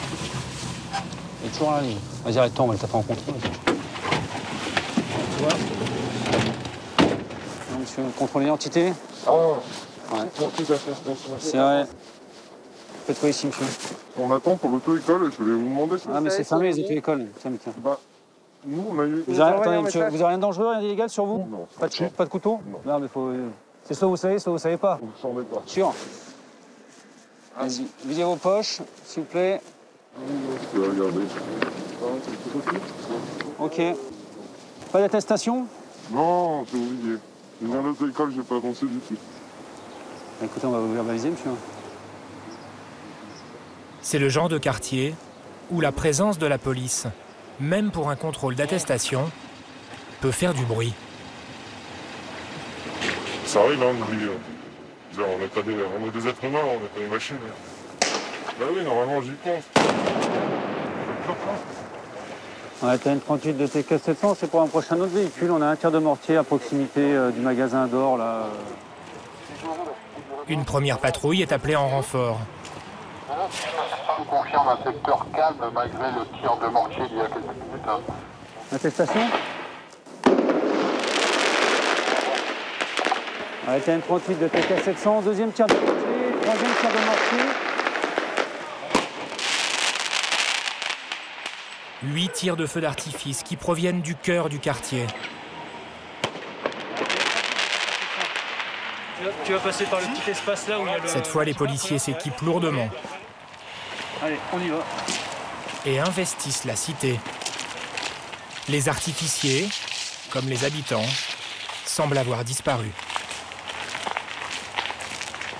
Et ça a été découvert où? Là où la tour elle a été cassée. Ouais, c'est pas mal là. Il y a tout là-bas derrière et moi là au bord.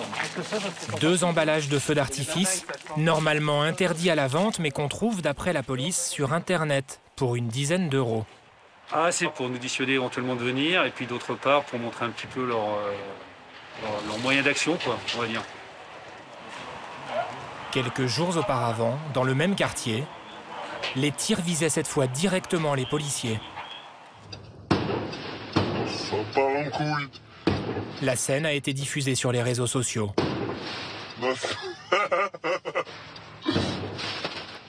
Ce week-end-là, une 60aine d'impacts a été relevé sur les véhicules de police. Ni ce policier, ni aucun de ses collègues n'a été blessé.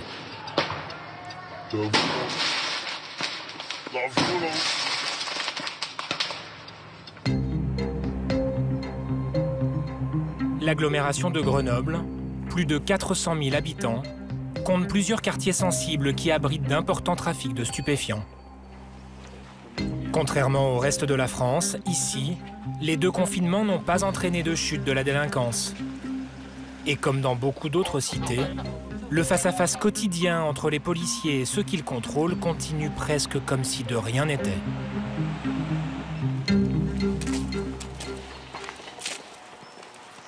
Il est 8 h du matin. Premier contrôle d'un point de deal pour la BST, la brigade spécialisée de terrain.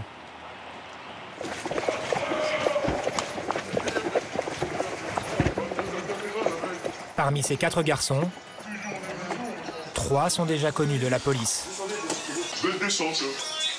Allez, on coupe. On enlève la cagoule. Ah, calme-toi là. C'est toi qui fais le malin à chaque fois. Ah, sur ton scout. Sur ton scout, ça fait les doigts d'honneur. Y'en a, pas content. Oh, oh, oh. On bat les couilles, moi. D'accord? Voilà, je vous dis clairement. On arrête de se dire on s'en bat les couilles, d'accord? C'est un contrôle de police, on est calme le temps du contrôle. Ouais, retourne-toi avec ton sac. La veste. Leurs attestations de sortie sont vérifiées. S'il te plaît. J'ai 3 kilos de cocaïne. Pas drôle en plus, ça, comme blague. Je vais à l'école, tu vas passer mes affaires d'école, là. Tac, tac, bon. Tu as une pièce d'identité sur toi? Non. Tu me connais, moi, collègue. Oula, t'as combien sur toi? Combien t'as compté? T'as pas compté? Le jeune homme a 470 € sur lui. C'est bon, j'ai trouvé. Ah, plaqué sous les feuilles là-bas. Voilà, la cocaïne. Cocaïne et cannabis. Bravo. Voilà, ce matin, vous perdez 300, 200. Oh, vous perdez 800 € ce matin, les gars.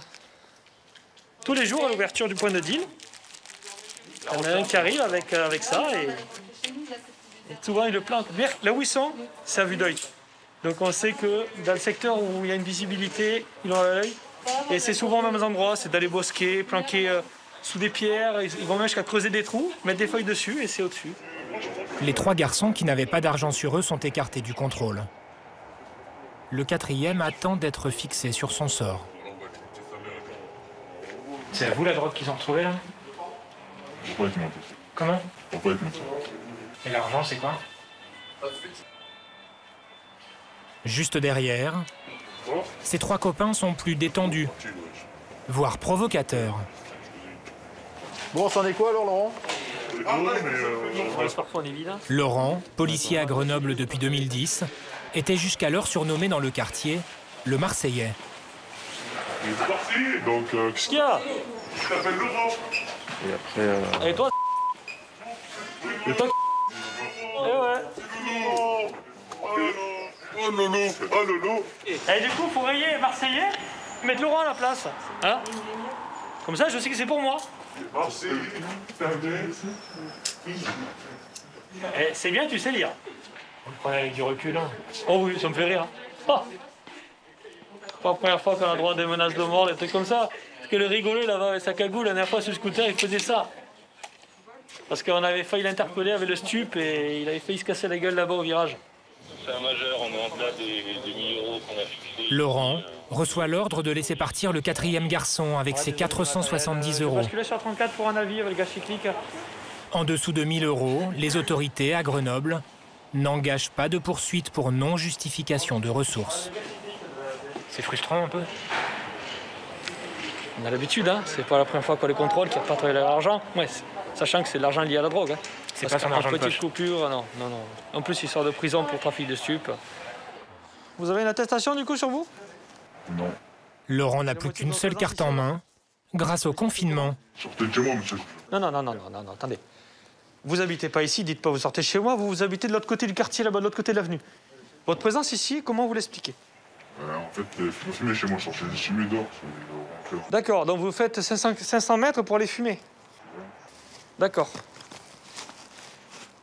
Donc, monsieur, vous serez verbalisé. Parce qu'il n'y a pas besoin de faire 500 mètres pour se cacher pour fumer. Hein? Surtout que je sais très bien ce que vous faites ici. Vous retournez chez vous immédiatement. Monsieur, c'est par là-bas que vous habitez. Je vais prendre le tram. Non, vous allez à pied, vous êtes venu à pied. Là, vous repartez à pied. Une amende à 135 € qu'il recevra à son domicile, mais qui ne semble pas dissuasive pour ses copains. Il regarde voir si on quitte bien le secteur. Voilà. C'est bon, il faudra qu'ils se fassent recharger. Hein. Là, ils vont passer un coup de fil, il y a un scooter qui va venir les recharger. Là, on le voit en noir, là, au bout, là-bas. Après, ils vont nous suivre jusqu'à ce qu'on quitte le secteur. Puis ensuite, ils vont remettre en place le point de deal avec une nouvelle recharge. Personne va travailler, personne va à l'école. Oui, les policiers de la BST ne restent pas sur le point de deal, car ils doivent inspecter les parties communes dans un autre quartier où des feux d'artifice ont été tirés la veille.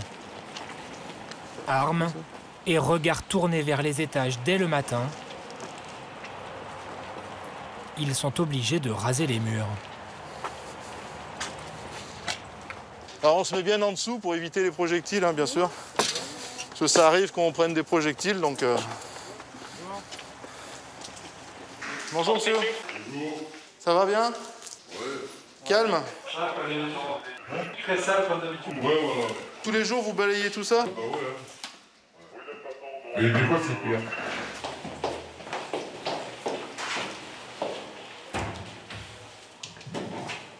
C'est comme ça que des fois on tombe sur des belles surprises. Hein.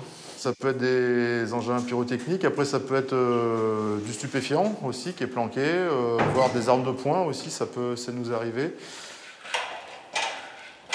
Il vérifie même qu'il n'y ait pas de projectiles stockés sur les toits, lorsque ceux-ci sont accessibles. Pas de traces d'artifice ce matin-là, et déjà une autre intervention. Ce deuxième confinement, comme le premier, crée des situations familiales tendues. Bah, s'il est là, on va aller voir les pompiers. Jean-Louis, major de 48 ans, bonjour, a été appelé pour un garçon de 19 ans, frappé par son père. Il voulait faire une attestation pour sortir accompagné sa maman. maman. Il voulait faire une attestation, ouais. Le papa a pété un câble, il a jeté la chaise sur lui, donc il s'est protégé, il a pris un coup sur la tête et il a un bel hématome avec un gonflement sur le... Et la maman, elle est où actuellement? Ils sont dans l'appart pour l'instant. Le père et la mère sont là. Demandez juste s'ils désirent déposer plainte déjà. Ouais. Ils désirent déposer plainte? A priori, c'est pas la première fois. C'est pas la première fois?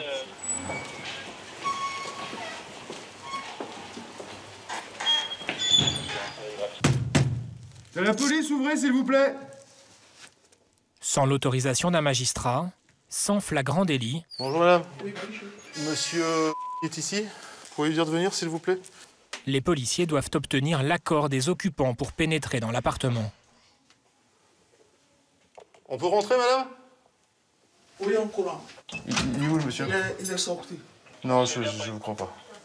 Je vous crois pas. Qui viennent nous voir tout de suite, c'est pour votre fils. Je viens pas par hasard. Je pense qu'il est sorti. Hein. Je suis sûr qu'il est dans l'appartement. Alors allez, vous lui dites de venir nous voir, s'il vous plaît. Allez. Bonjour monsieur.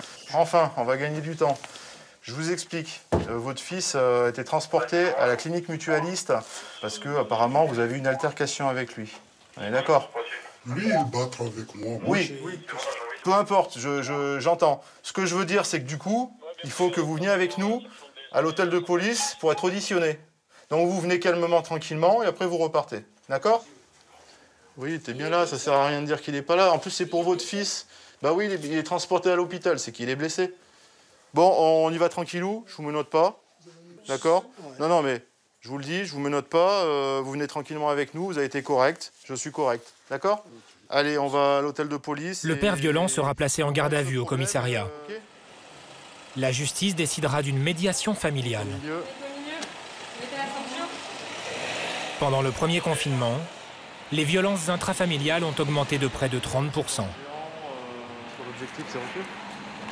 Quelques heures après leur passage matinal sur le point de deal, les policiers y retournent en début d'après-midi. Ouais, ça part la courette vers vous. Cette fois, des guetteurs signalent tout de suite leur arrivée. Du coup, les dealers ont disparu. Vous avez rattrapé un? Mais ils ont laissé dans les buissons des preuves de leur présence. À mon avis, c'était posé là. Un nouveau gramme de cocaïne ici. C'était posé là et je pense que c'est un d'eux qui l'a là-bas, qui a pris la recharge. C'est les mêmes doses que ce matin. Et ça, c'est l'extra, on dirait. Et là, toujours dans le parc, au milieu des habitations, ça, c'est l'extra. Des cachets d'ecstasy, à l'effigie de Donald Trump. On trouve un peu de tout, hein. Le confinement ne semble pas perturber le trafic. Et la nuit, les policiers ont tout autant de travail.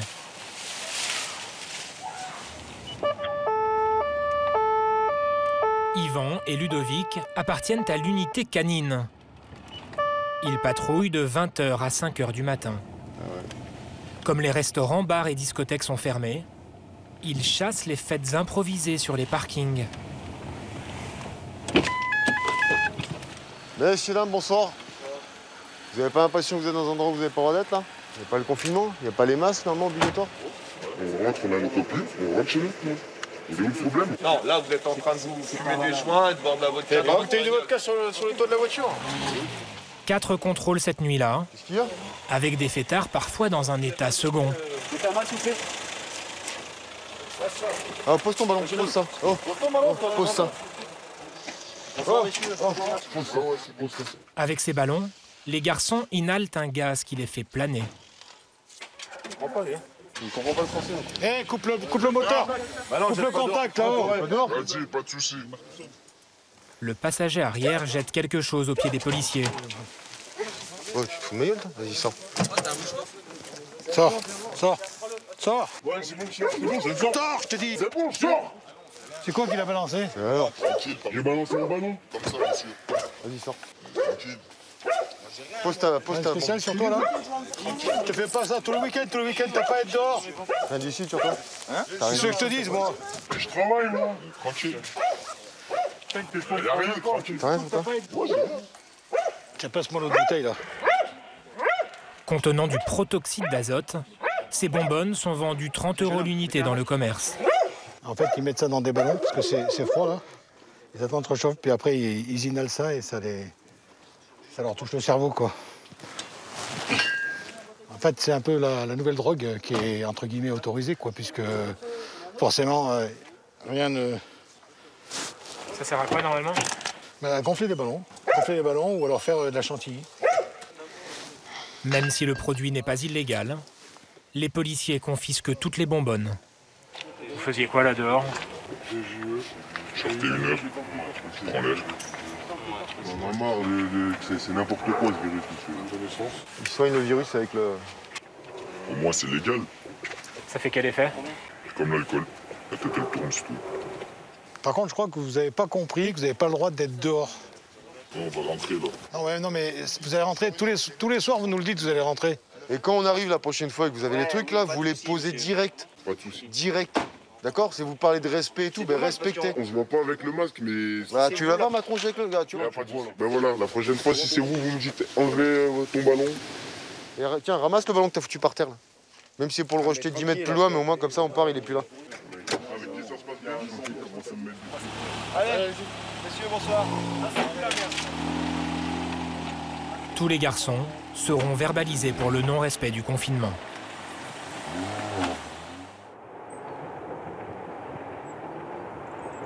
Ce rapport de force quotidien est encore plus tendu avec les dealers.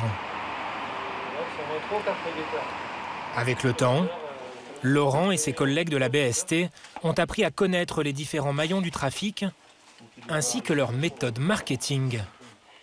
Bon, voilà ce qu'on trouve sur le point de deal à Mistral. Tout le petit merchandising, tout ce qu'ils vendent à côté en plus de barrettes. Ça, c'est des feuilles à rouler, peut-être un goût-chambre ou un truc comme ça. Ça, c'est les grattoirs quand ils mettent l'herbe de cannabis. Quand ils mettent la tête pour la frictionner un petit morceau, pour le mettre dans le joint, les feuilles à rouler.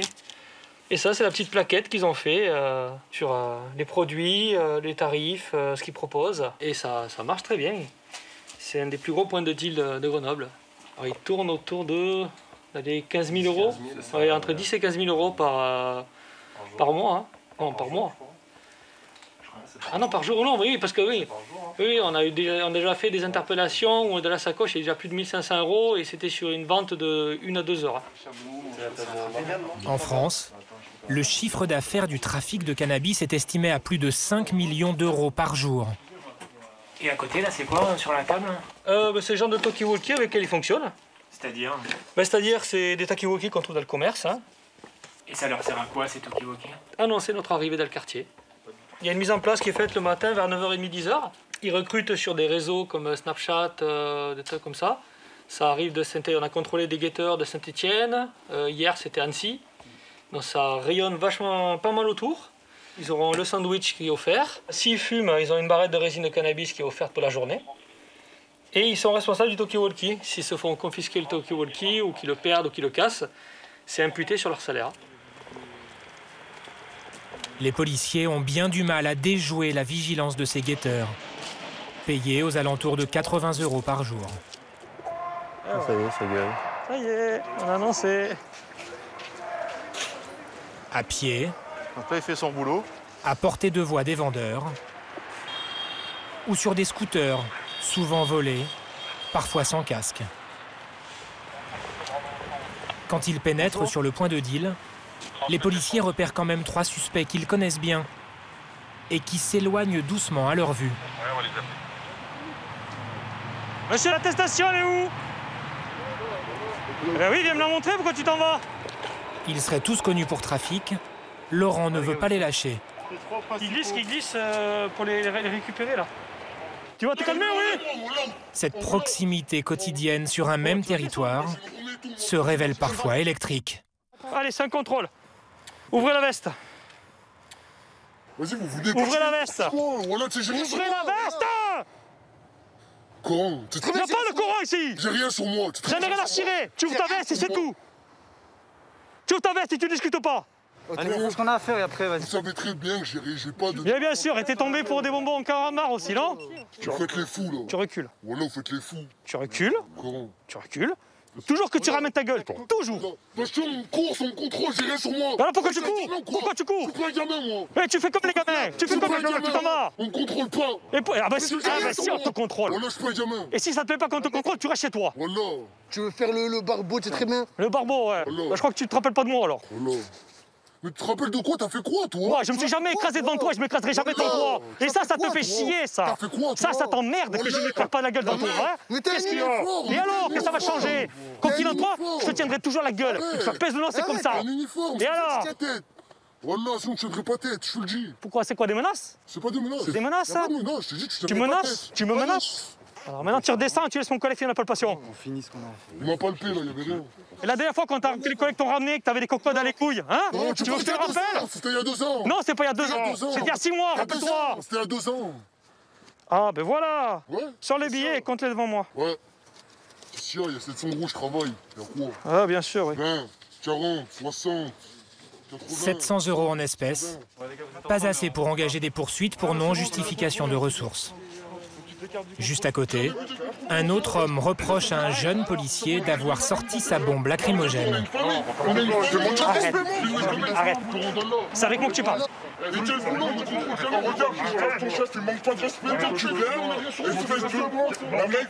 Stop. Stop. Stop. Stop. Stop. Stop. Ne fais pas monter, ça sert à rien. Il fait son boulot. Tu sais très bien que dans les quartiers, il faut s'imposer. Mais viens pas faire le voyou, viens pas faire le policier. Viens pas faire le policier, t'as blessé. Je te le dis, fais pas le policier. Fais pas le policier. Il a fait parce que c'est bon, c'est terminé. Parce qu'il sait pas comment ça va tourner. Il sait pas, donc il calme le contrôle. Voilà. Allez, au revoir. Presque tous ces policiers s'équipent de leur propre caméra pour filmer leurs interventions. Comme ça, s'il y a des outrages ou des menaces, je peux donner la vidéo et elle peut être annexée en procédure. Et notre parole, elle n'est pas mise en cause. Et comme ça, on ne peut pas dire que c'est moi qui ai provoqué. Que voilà. Au moins, je suis carré, je suis droit dans mes bottes. La dernière fois, celui qui a la plus grande gueule, c'est lui qui est sous stéroïdes. C'est pour ça qu'il est tout à fond. Et la dernière fois, sur un contrôle comme ça, où il a une petite fiche de recherche, quand ils l'ont ramené, et dans les palpations garde à vue, il y avait 10 cocottes de cocaïne. La cocaïne et le crack, c'est lui qui dit là. Il laisse pas les autres faire, parce que ça rapporte trop. Et là, les 700 balles qu'il avait, tu peux être sûr que c'est la coco d'aujourd'hui. À défaut de flagrant délit ou de saisie de drogue, les policiers décident de rester sur le terrain pour gêner le trafic. Et à défaut de vendeurs, ils interceptent le guetteur qui les avait signalés à leur arrivée. Coucou, bonjour, bonjour jeune homme. Bonjour, ça va? Enlève les mains des poches. Enlève les mains des poches, ouvre la veste. Ouvre la veste. Pourquoi vous criez à rat? Jeune homme, on vous pose une question. Assumez une fois dans votre vie. Comme ça. Pourquoi? Parce que quoi? Signaler l'arrivée. Voilà, pour signaler l'arrivée. Au moins, tu portes tes... Oui. Voilà, c'est très bien. Quel âge tu as? 17 ans. 17 ans. Sors-moi ton téléphone, s'il te plaît, 17 ans. Trouve-moi le numéro de tes parents parce que tu es mineur. Allez, dans le répertoire, papa, il n'y en a pas 50. Comment il s'appelle ton père? Comment il s'appelle ton père? Ah, ça jette. Ça jette dans les étages. Une bouteille vient d'être lancée vers les policiers. Raté! Oui, bonjour, c'est la police nationale. C'est pour vous aviser que votre fils est sur un point de deal. Donc en gros, il participe au trafic de stupéfiants en annonçant la présence de la police. Sachant que s'il est accroché en complicité de trafic de stupéfiants, c'est 10 ans de prison. Donc je vous laisse prendre contact avec votre fils et le recadrer. Bonne journée, monsieur, au revoir. Vous faites souvent ça? De temps en temps, oui, quand ils sont mineurs. Mais bon, il y a des parents qui, malheureusement, nous disent il a 17 ans, il fait ce qu'il veut, il sort de la maison, il rentre quand il veut, donc ils n'arrivent pas à le gérer. Le guetteur est relâché. Il est très rare que la justice en condamne. À Grenoble, malgré les confinements, 180 personnes ont été placées en garde à vue pour trafic de stupéfiants depuis le début de l'année. Un chiffre stable par rapport à 2019.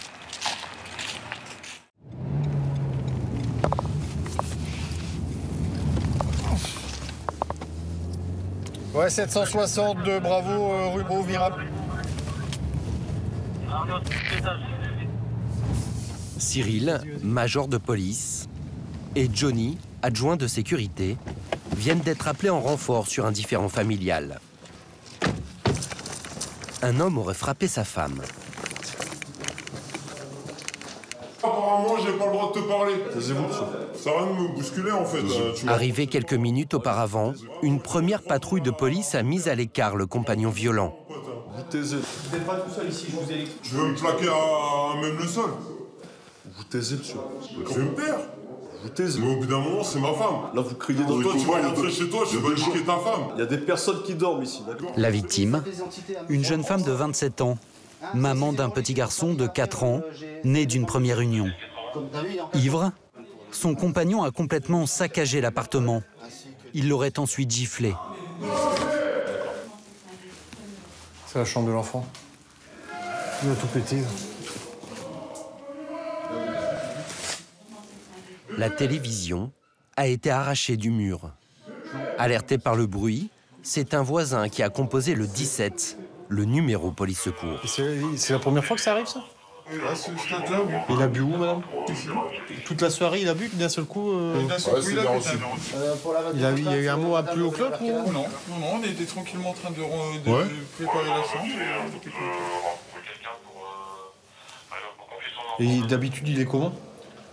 Bah écoutez, d'habitude, je ne laisse pas boire parce que je sais que dès qu'il boit, il s'énerve.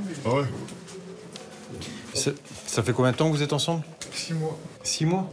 Faites un inventaire de tout ce qui a détruit dans l'appartement, et ainsi que pour les violences, la grosse gifle qui vous a mis au visage. D'accord? C'est pour votre sécurité, hein, parce que vu l'état, pensez à l'avenir de vous et votre enfant. D'accord? Je vous laisse, madame. Au début, elle ne voulait pas déposer plainte. Hein. C'est qu'après, on va dire, on attend dehors. Là, j'entends une grosse gifle, on tape, elle nous ouvre, et là, elle en pleure, elle veut déposer plainte suite à la gifle. Sinon, au début, elle ne voulait pas. La femme viendra le lendemain au commissariat pour déposer plainte. Ah ouais, non. Ouais, c'est inadmissible de voir ça.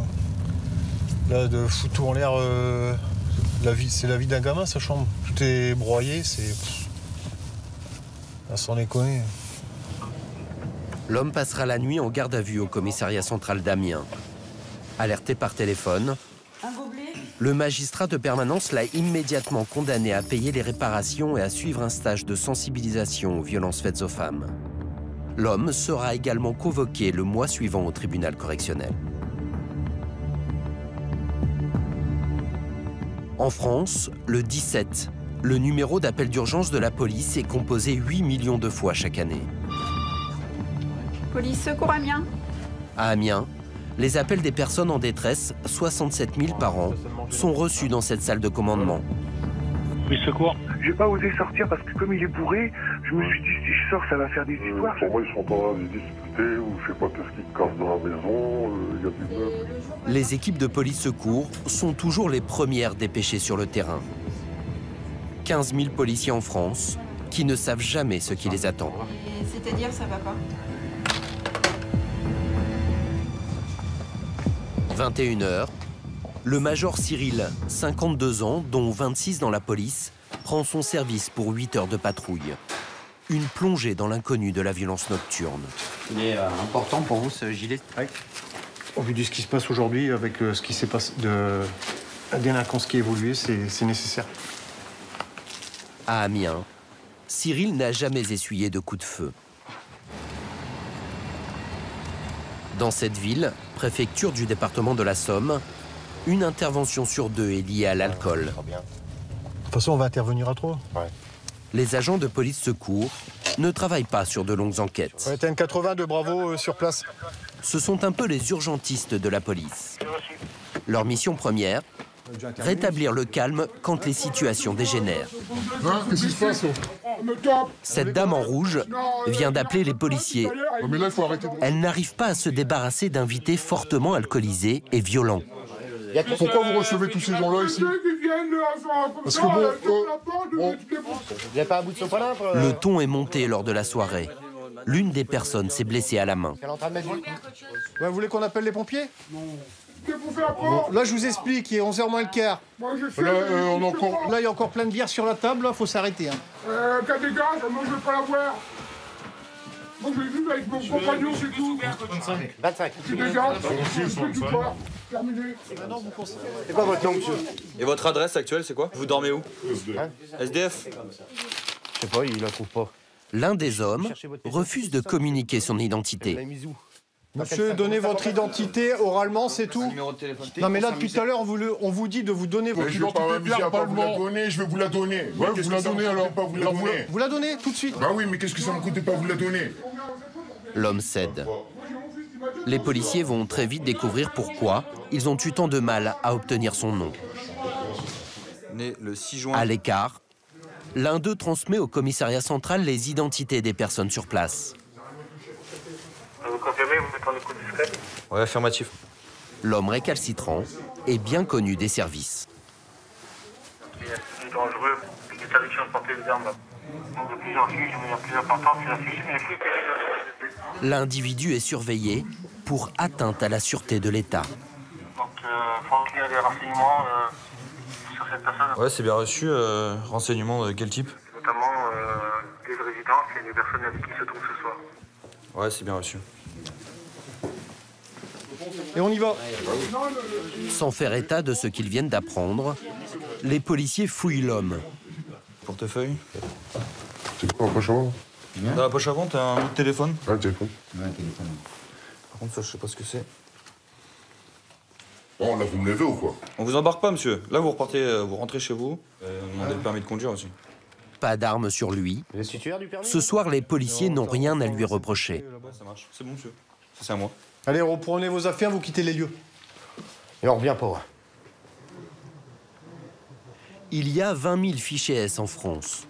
Tous ne sont pas suivis 24 heures sur 24. Quand Cyril et ses collègues contrôlent par hasard l'un d'entre eux, ils envoient un rapport à la DGSI, la Direction Générale de la Sécurité Intérieure.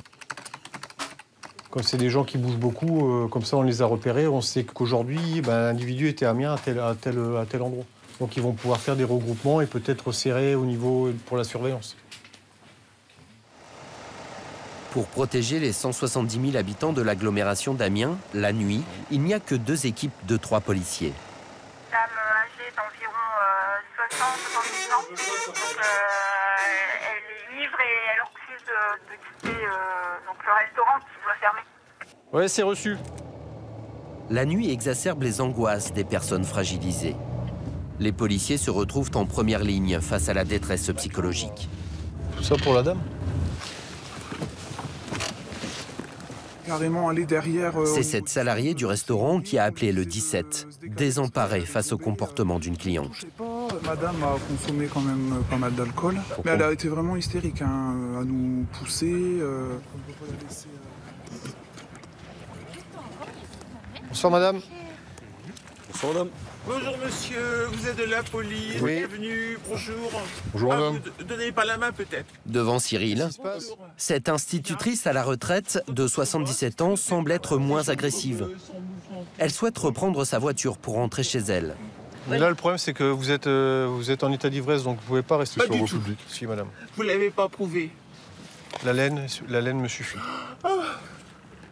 Haleine, œil brillant, propos répétitifs et incohérents suffisent au major pour établir légalement l'état d'ébriété. Pas besoin d'éthylotest.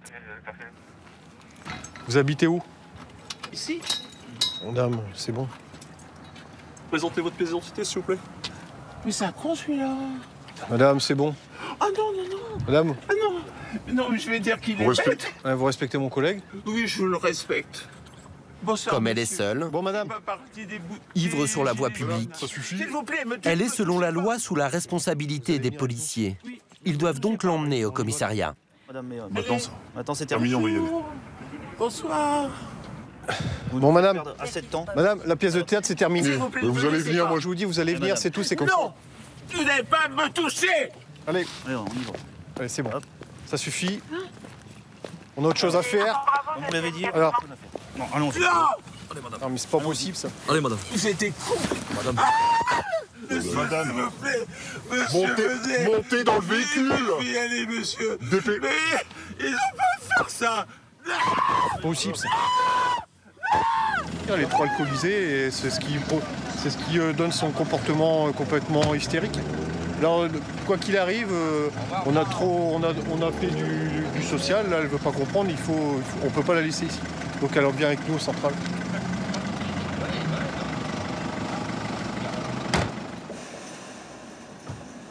La dame devrait être placée dans l'une des 2 cellules de dégrisement du commissariat.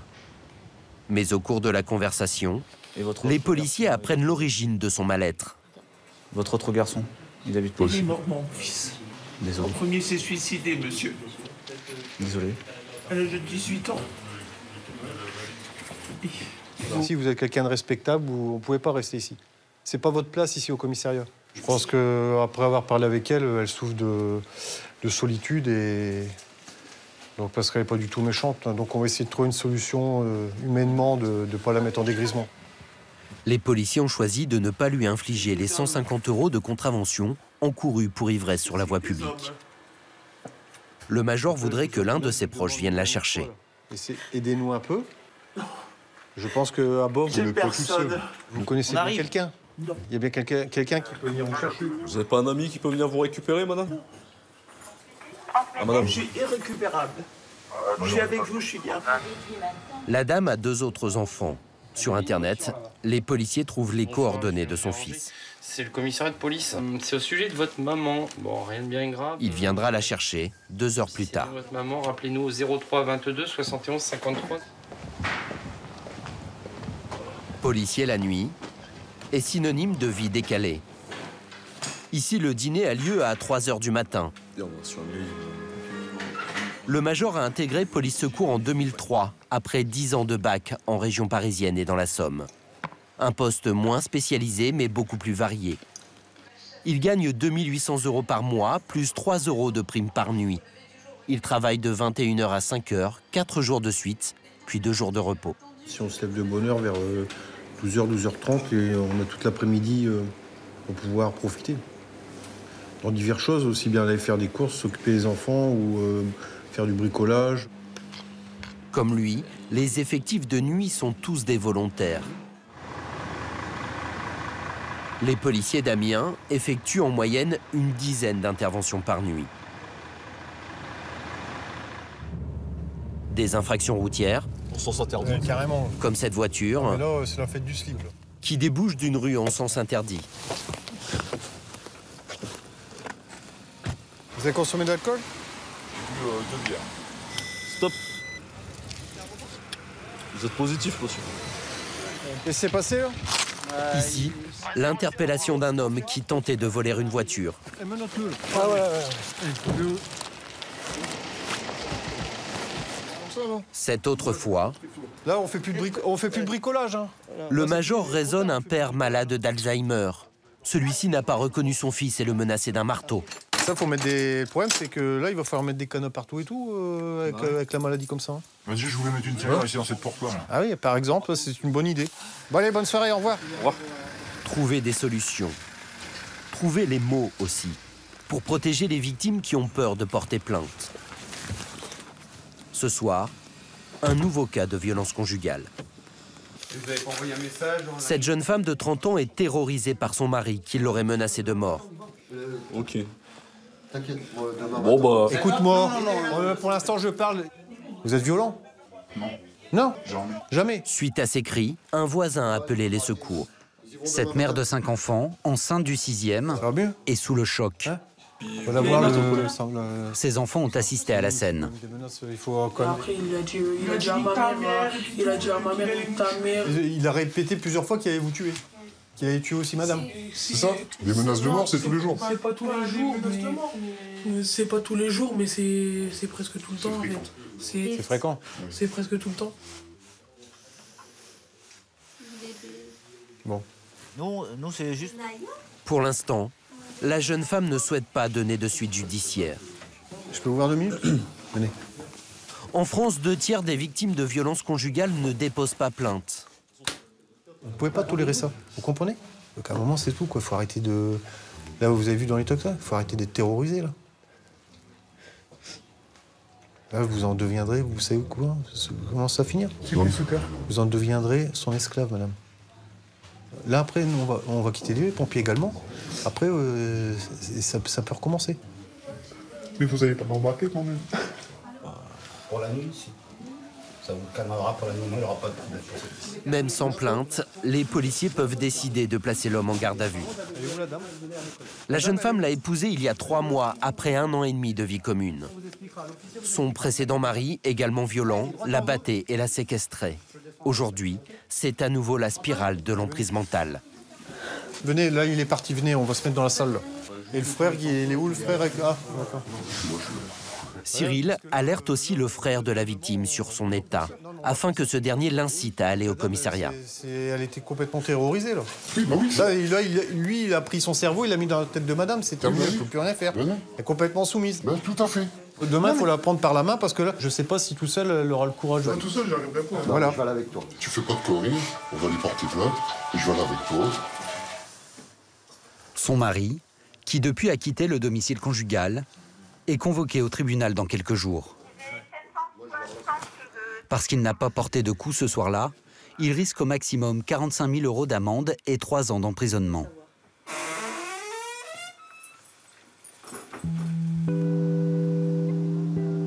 En fin de soirée, c'est une femme qui va s'inquiéter pour son mari. Police secours Amiens. Oui, bonjour madame, je m'inquiète beaucoup pour monsieur. Et il travaillait, il a quitté son travail et puis il m'a dit qu'il voulait pas rentrer. Je lui ai dit que les enfants pleuraient, qu'il lui a réclamé. Il a dit tu sauras gérer leur tristesse. Son mari est suicidaire depuis qu'elle lui a annoncé qu'elle voulait le quitter. J'ai marché sur la pluie et tout, je le trouve pas du tout. Et moi ça m'inquiète parce qu'il a pris 2 plaquettes de cachet avec de l'alcool. J'ai peur qu'il se jette dans le lac, j'en sais rien, qu'il fasse le con. Même si l'homme est majeur, sa disparition est considérée comme inquiétante. Donc je vous passe le véhicule dans lequel ce monsieur circule. Donc il s'agit d'une Renault Twingo de couleur Bordeaux. De temps en temps il se pose donc au parc Saint-Pierre, sur les parkings, si vous pouvez faire un passage sur ceci. Ouais, c'est bien reçu pour son bravo, on est sur le secteur, on va s'y rendre. Dans le parc, pas de traces de la voiture. Le commissariat central a réquisitionné l'opérateur téléphonique pour géolocaliser son portable. Concernant des informations sur la recherche de monsieur. Celui-ci est actuellement coupé. La dernière fois qu'il a borné, c'était à 21h15. Donc il a borné au niveau du relais Franc-Murier. Le relais Franc-Murier, c'est l'épicerie, là? Ouais. Cela fait près d'1 heure que Cyril et ses collègues cherchent le disparu. Ouais, sans bravo, écoute. Quand soudain, un appel radio. On a l'ex-amie de monsieur qui nous avise qu'elle a trouvé son véhicule passage des Coches. Il est stationné, monsieur n'est pas dedans. On va aller voir la voiture si elle est chaude déjà. On va aller voir.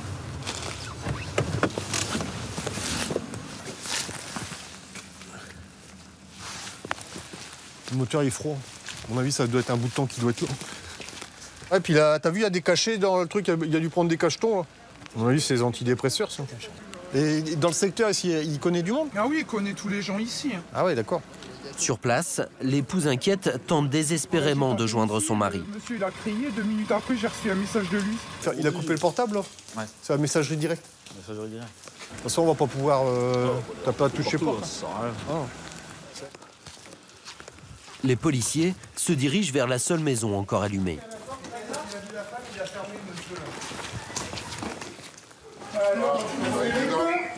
Bonsoir. Tu prends des cachets et tout, tes enfants ils pleurent, tu me dis quoi? Tu sauras gérer la tristesse et tout. Tu veux pas accepter la séparation, tu me fais peur et tout. Mais ça fait quoi? L'homme a trouvé refuge chez l'un de ses amis. Ta famille et tout. Fais peur et tout. Non, t'as pris des cachets. Alors dans ce cas-là, faut pas lui dire... Par téléphone, la femme rassure ses enfants. C'est bon, je l'ai retrouvé. Il est chez son copain à Saint-Leu. Donc là, pour ce soir, vous faites quoi? Vous continuez à... Je suis là, après je vais aller par là, et puis après... D'accord. Ouais, une grande soirée en perspective, quoi. Plutôt que d'être essayer de discuter avec madame ou pour les enfants, non? Discuter. Ouais. Vous connaissez pas madame. Ouais, d'accord. Ok, bon. Soit vous prenez un avocat pour clarifier les choses, et puis ou sinon, essayez une dernière tentative avec monsieur. Enfin, je sais pas. La mission de Cyril et ses collègues s'arrête là. Allez, au revoir. Les hommes de police secours ne savent que très rarement ce qu'il se passe après leurs interventions. Près de 10 000 chaque année à Amiens.